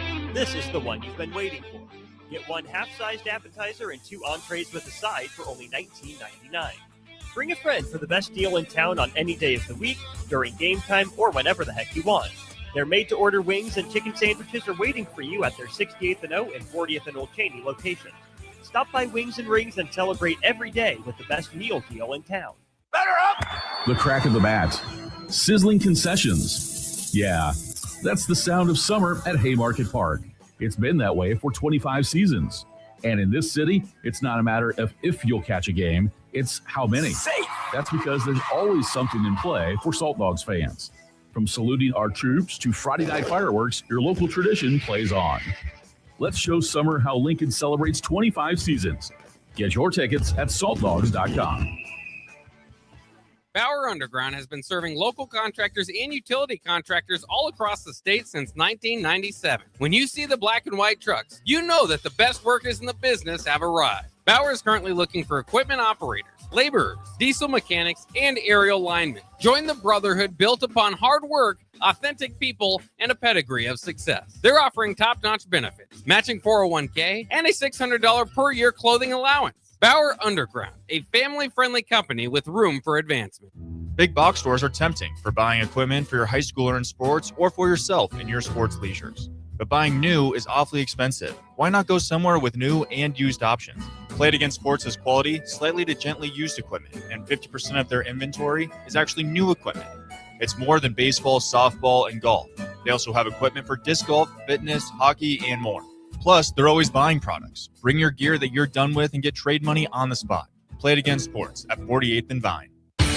Concrete Industries has immediate openings for Anderson Ford in Lincoln has and drivers. Earn great pay starting at $21.50 per hour, plus health benefits, 401k, paid time off, and more. Right now, production laborers can earn a $1,500 hiring bonus, and drivers are eligible for a $2,500 hiring bonus. No experience? No problem. Concrete Industries offers on-the-job training and opportunities to grow your career. Start your future today. Visit concreteindustries.com.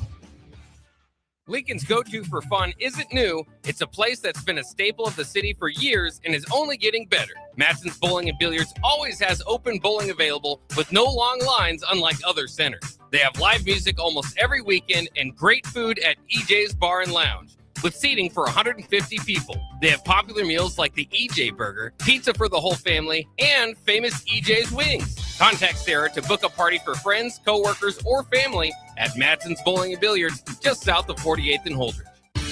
Concrete Industries has immediate openings for production laborers, operators, and drivers. Earn great pay starting at $21.50 per hour, plus health benefits, 401k, paid time off, and more. Right now, production laborers can earn a $1,500 hiring bonus, and drivers are eligible for a $2,500 hiring bonus. No experience? No problem. Concrete Industries offers on-the-job training and opportunities to grow your career. Start your future today. Visit concreteindustries.com. Are you looking for a place to host company get-togethers, team meetings, or group events? Back Nine Golf in South Lincoln is the perfect place to host your gathering, with private bays available to meet with clients while you swing the sticks and improve your game. Back Nine Golf offers traditional golf opportunities while also providing fun games and activities available for non-traditional golfers on their top-of-the-line full-swing simulators. Learn about their corporate memberships today and gather your favorite groups together at Back Nine Golf in South Lincoln, just off 14th and Pine Lake Road. Are you looking for an exciting new way to put your skills to work? Explore new career options in the fintech industry at Currency, a Sandhills global company. We offer full-time positions in financial sales, compliance, operations, and other fields. We also offer a 4.5-day work week, an attractive benefits package, and opportunities for advancement. Put your motivation to work and grow with us at Currency. Visit gocurrency.com/careers to learn more.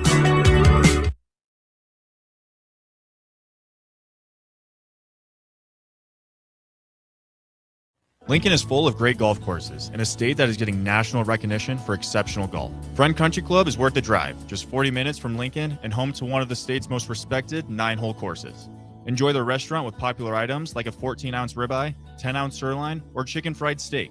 Open Thursday through Saturday from 5:30 to 10 p.m. Expand your horizons. Back to old school with Foreman and Orman on 93.7 The Ticket.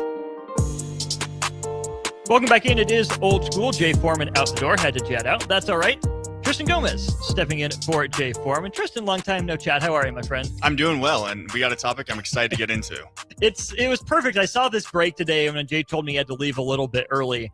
I figured you'd be the perfect guy to have this conversation with. And Jay and I mentioned it briefly at the end of the 4 o'clock hour, but high school baseball is moving to allow drop 4, drop 5, and drop 6 bats beginning in 2028. So I have a couple years, a year and a half now, essentially, to get around to using one of those if that's what you want to do. Still USA BB Core standard, none of the composite stuff or anything. But the high school standard for the longest time has been drop 3, 31-28, 32-29, 33-30, probably the most frequent bat sizes used by high school players. And here's the statement from John Gall, who's the president of USA Baseball. The NFHS Rules Committee voting to expand permitted drop weight options at the high school level is a significant step forward in keeping more athletes in baseball and supporting their long-term development. We have seen too many athletes entering high school baseball struggle with the immediate jump to the -3 drop weight. and then walk away from the game. This rule change creates flexibility for players to continue building strength, refining mechanics, and developing bat speed over time before making the jump to USA BB Corps. Your reaction, Tristan Gomez, to adding drop 4, 5, and 6 for the stated reason of development? I think first off, most importantly, I think that's extremely dangerous. And I think I come from a perspective of playing with some really good baseball players. We talked off air, playing with Max Anderson in high school, just an anomaly. And he goes to the University of Nebraska now in the Tigers organization. And now the Futures game. And just thinking of him, a guy that already probably had a 100+ exit velocity with a drop 3 in high school, probably senior year. You give him a drop 6, which I'd say in 8th grade, most people used a drop 5. So you're allowing high school players to use a drop 6. And I just think, imagine he hits one, squares one up right back at a pitcher. And it's already dangerous enough with a drop 3, but you're adding so much more exit velocity. And honestly, I think of development is you have to be uncomfortable. If you want to be the best, if you really want to grow, they're talking about development is, you go from, I think it's maybe 7th grade when you start playing on an actual baseball field where it's, bases are 90 feet. And then you get into high school and you go from using a drop 5 to a drop 3. And it's just those kind of that progress you have to make in order to just, develop your game. And so if you get into high school and you're a senior using a drop 6, if you want to play college baseball, you're just delaying that process another year. And I've never heard the reason of, kids not playing or quit playing because the bat was too heavy. Maybe that's not the stated reason, but I think it would come out in the play of, I can't catch up to a fastball anymore. The hands are dragging through the zone maybe more than they should be. So you start to hit poorly, and maybe Team USA or USA Baseball thinks that's the rationale for it. The flip side maybe to that argument that you and I would make is, those best of the best kids are probably just going to use a drop 3 anyways, because it's going to prepare them for college. That's the level. The showcase events are probably going to stick with wood and stick with drop 3. So why use something that you're not going to use in these showcase events or at the higher level? But then you can think about, go a step down from the Max Anderson tier. What about just your really good high school players, right? That might go somewhere for college, might not go somewhere for college, but are big enough and good enough for that level to still do some damage. You let those guys use up to a drop 6? That is dangerous. What's the difference between, 115 off the bat from Max Anderson and 105 off the bat from someone else? Really not that much. How much damage is going to be saved? And so I would be shocked if the top players go down to a drop 6 or, any of those other ones in between. I can see a lot of people doing that because you can gain plate coverage with a longer bat and still increase your bat speed with a lighter bat. There are literally no downsides for a hitter at this point. Yeah, I think it's also the variability of it is that you can use still a drop 3, but then drop 4, drop 5, drop 6. And so there's so much of a difference in there. And you have to think, as we talked about it, is, a player, because they want to get ready for colleges, they're going to use a drop 3. And, maybe they are going somewhere big, or they're just going to play college baseball and they want to be ready for it. But from, my high school perspective, our biggest goal was to win a state championship. And so if you can tell us we can all use drop 6s, we can all have the fastest possible bat speed that we can, then we're probably going to use that to our advantage. And there's probably going to be some other teams that coaches are maybe very traditional and they say, we're not going to do that. We've done it this way forever. Like we're not, this is just not what we do. And so there just could be a huge difference, in the style of play, from one team to another. Well, when you just have everyone uses a drop 3, then you're set. Everyone's in the same ballpark. So I think that's one thing that I'm a little worried about too. And I just worry that it's going to get out of hand and there are going to be probably a lot more injuries going forward with this rule change. Well, think about college baseball's composite bat era. Yeah. And how that went. And exactly. And they made a rule change because of it, because of how bad that went. And, I don't know if I've heard any coaches that have really said, this is a huge problem that we're experiencing. And so that's why I don't know if that's, the biggest reason is for the developmental purpose. And I think you have to get uncomfortable at some point. When you show up to high school, you have to say, yeah, we're kind of moving up a step. This isn't just select ball anymore. Like this is playing for my school. And my goal is to go from being a freshman on maybe freshman or JV to making it to varsity. I have to be uncomfortable. And if you're struggling to hit, my thought process is, all right, this bat is heavier. I have maybe more bat lag. I need to work on my swing. And so you have to make those changes rather than say, I need an excuse to use something that's lighter. Let me use a weighted bat. Yeah. Let me hit the weight room. Or just plain and simple, be patient, grow into my body. I'm probably not the poster child for this, but my experience is my experience. I was 5'0", 100 pounds as a freshman in high school. hadn't hit my growth spurt yet. And I was swinging to 32-29. Guess what? That was kind of heavy for me. At 5 foot, 100 pounds, going up from, middle school baseball, filling in on Legion, pretty much just to bunt and play defense, to actually, get my innings in JV, mostly playing freshman reserve for the most part, though. Then as a sophomore, hit my growth spurt over that summer. I'm 5'8", 135, and I moved all the way up to a 33-30. Well, part of the reason for that was because of the zone in high school. You've played high school baseball, you've played college baseball. The zone isn't exactly, it's not always just tight. Over the plate. Yeah. Right. And I tweeted this out a couple weeks ago. Someone from ESPN did some research about how many more balls were being called in favor of left-handed batters that used to be strikes or getting overturned. A lot of umpires in Major League Baseball are right-eye dominant. So pitch over the outside part or that just misses, pitchers got a lot of benefit of the doubt out there. Well, that was the case for me in high school. And so I Coach Wires, Coach Niles, Coach Milliken, if you're listening, I'm sorry. You wanted us all to use 32-29s. I used a 33-30. Yeah. Two-time all-conference player. It worked out fine in the end for what it was. But knowing what I know now, that was a survival instinct, survival mechanism, right? I swung at 33-30, not because I was, some Adonis in the box towering over people. I, plain and simple, needed the plate coverage because the strike zone was so busted, which played into my hands a little bit because I hadn't learned how to pull the baseball yet. All I had to do was just go up, hit over the shortstop's head. That was my entire game in high school before I got older, got bigger, faster, stronger, learned how to pull the baseball. And by then I was used to a 33-30 to where the extra weight, did help me a little bit behind the bat. All it would have taken, though, to get me out was one pitcher that knew how to go inside on my hands, which, speaking of development, hey, guess what? Don't be afraid to throw inside. Teach your kids how to throw inside. Of course, there's going to be more risk. Yes, we want to keep hitters safe, but we also have to keep pitchers and fielders safe too. If you can learn to get a fastball in on the hands, if you can learn to command that front door breaking ball that starts at let's say you're a righty pitcher against a righty hitter, it starts at their front hip and breaks to the inside part of the strike zone. I know that's tough to develop, but develop it, but work on it, because that's the thing that's going to make you actually better. If all you can throw is fastball away and breaking ball away, you get caught up to. Yeah. You can learn that. And so my 33-30 was a survival instinct that had one very clear, obvious hole in the plan that no one was willing to exploit. And that's me. I didn't go anywhere to play college baseball. I just made it work as a high school player for dudes that are actually like next level good, allowing them to make a decision that has essentially no trade-offs. Is that good for development? Is that good for safety? I don't see the argument for it. Yeah, I think you brought up a great point in the developmental side too of, you brought up the pitching side of, for so long, you can only just go outside.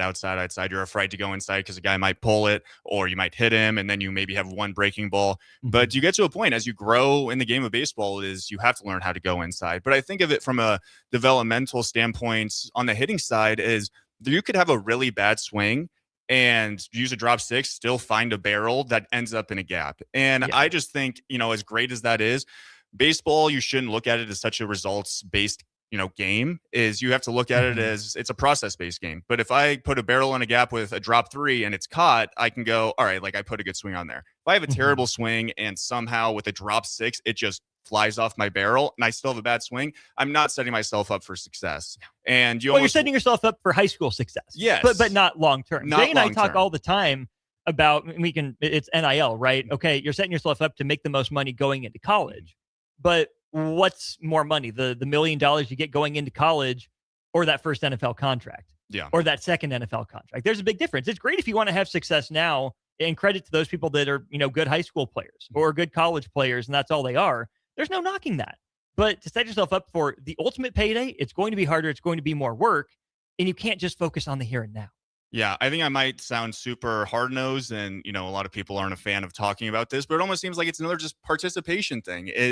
I think maybe just a very competitive mindset. I think a lot of high school athletes that have been super successful, or, the average high school player wants to find a way to win, and they want to do it the way that everyone else is doing it. So I think coaches might fall into, we really want to win. You're going to use a drop six. We don't have to maybe work so hard on the mechanics side of a swing because you have a swing that's on a 80-mile-an-hour fastball from whoever in high school, you can barely tap it and it's going to go. Well, instead of, we should develop this guy's swing. And so when he's a freshman player, he understands, all right, I'm using the same bat I will as a freshman as I will as a senior. I just need to work and get better with it rather than, I can show up to high school doing the same things that I did in 8th grade and 7th grade and still find success with it. So from a developmental standpoint, as well as the danger aspect of it, I just think it's not very beneficial for high school athletes and their growth in the game.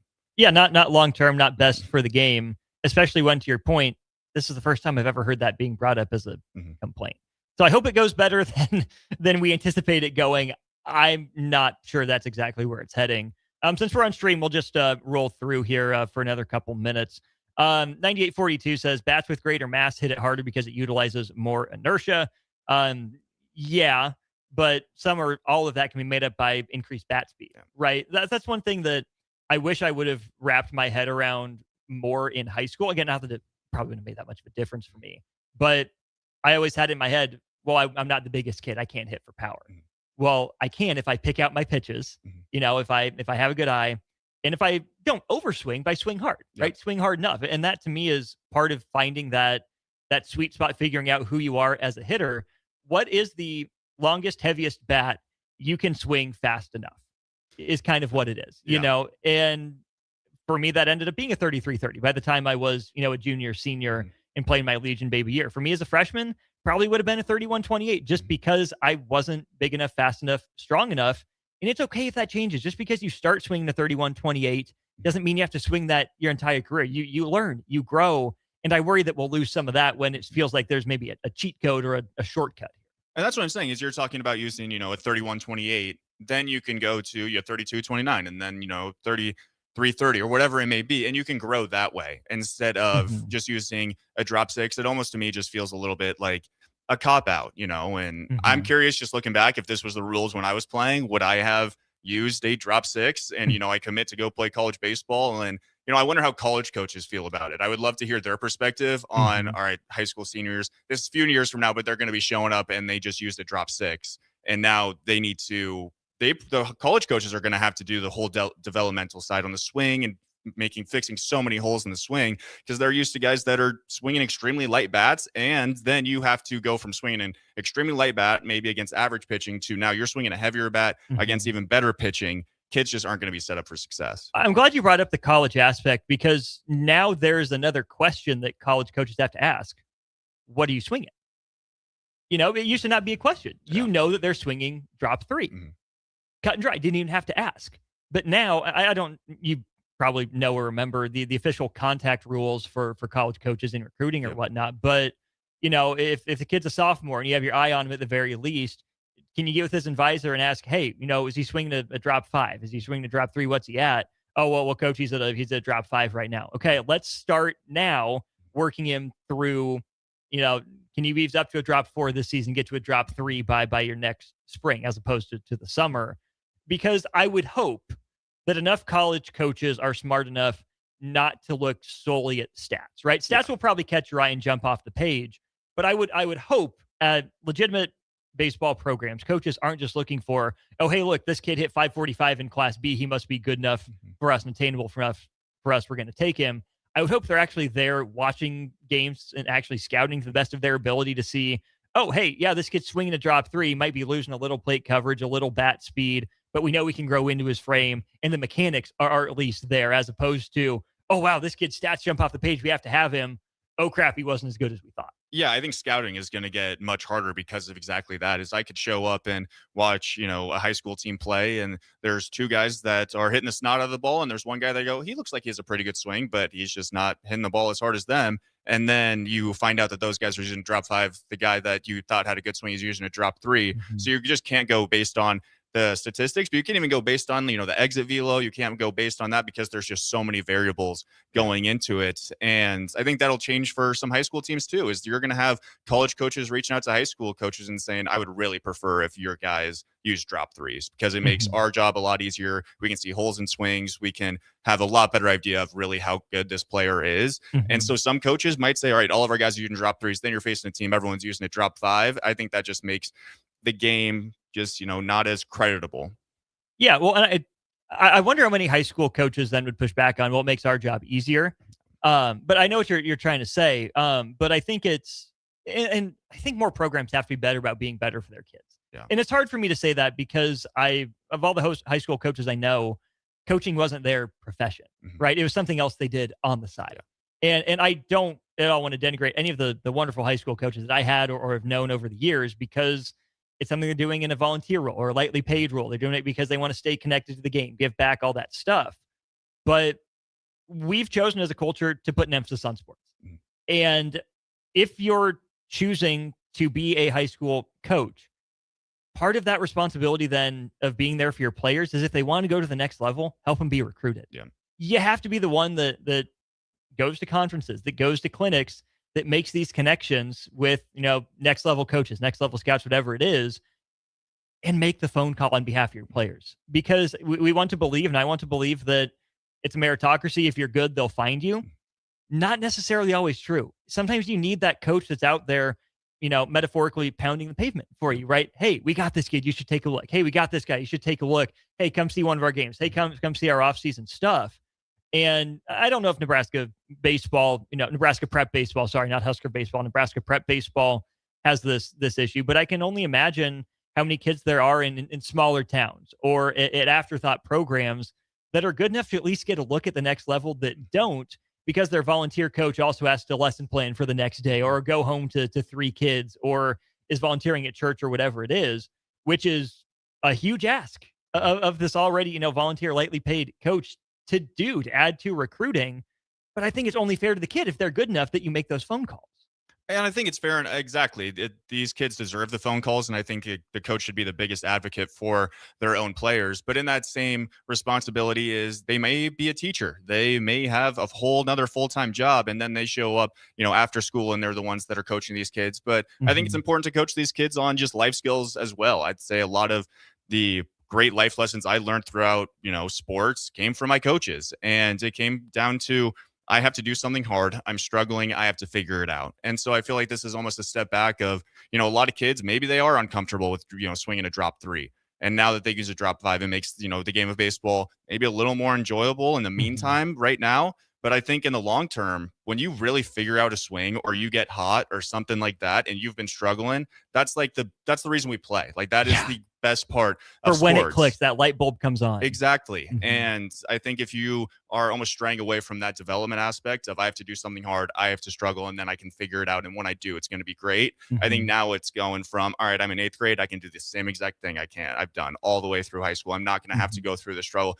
And I know this is, maybe way off topic, but you brought up, getting stronger in the weight room. That's a reason that you go hit the weight room, is so I can have a better bat speed. Yeah. But guys might not be doing that as much because the bat's just as light as it was a year ago.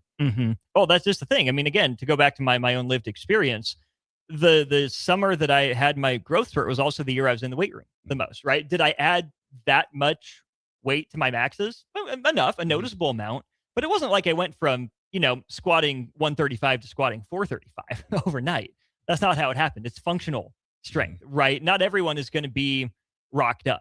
Yeah. It's just not in the cards for everybody, but get strong enough, right? You don't have to, do the peds or whatever to get strong. It's not all weight room, but for, a scrawny high school freshman, it's about adding functional strength, right? Can I get better in my core to help with rotation? I can get a better base to bring that bat through. It's not just, I have to bench more and have my arms be ripped to swing a bat. There's so much more that goes into it that, again, probably gets missed because I don't want to, mandate that all coaches are just coaches, right? They have other jobs, other passions, other interests.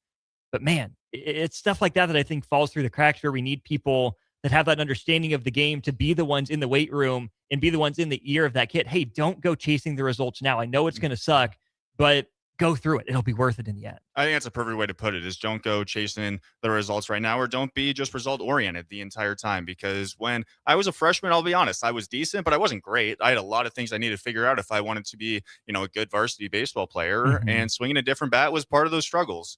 And I think it's just going to be something. It's going to be one of those things, I believe, in the next few years, when that rule does come into play, that we're probably going to see a few more injuries. It might be extremely dangerous. And I think this might be something in the game of baseball we look back on and go, why did we do that? I hope it doesn't go as poorly as we are worried that it might, but it just seems like a solution for a problem that didn't necessarily exist. Well, that was fun. Thanks for hopping in that Yeah, last half thanks an for hour. having me. More of that on the Haymarket Hour coming up. Yes, absolutely. All right. Stick here to 93.7 The Ticket for that. Should be a lot of fun. Talking all things high school baseball, college baseball, and beyond. For Tristan Gomez, I'm Austin Norman. Old School returns 3 o'clock tomorrow. We'll talk to you then.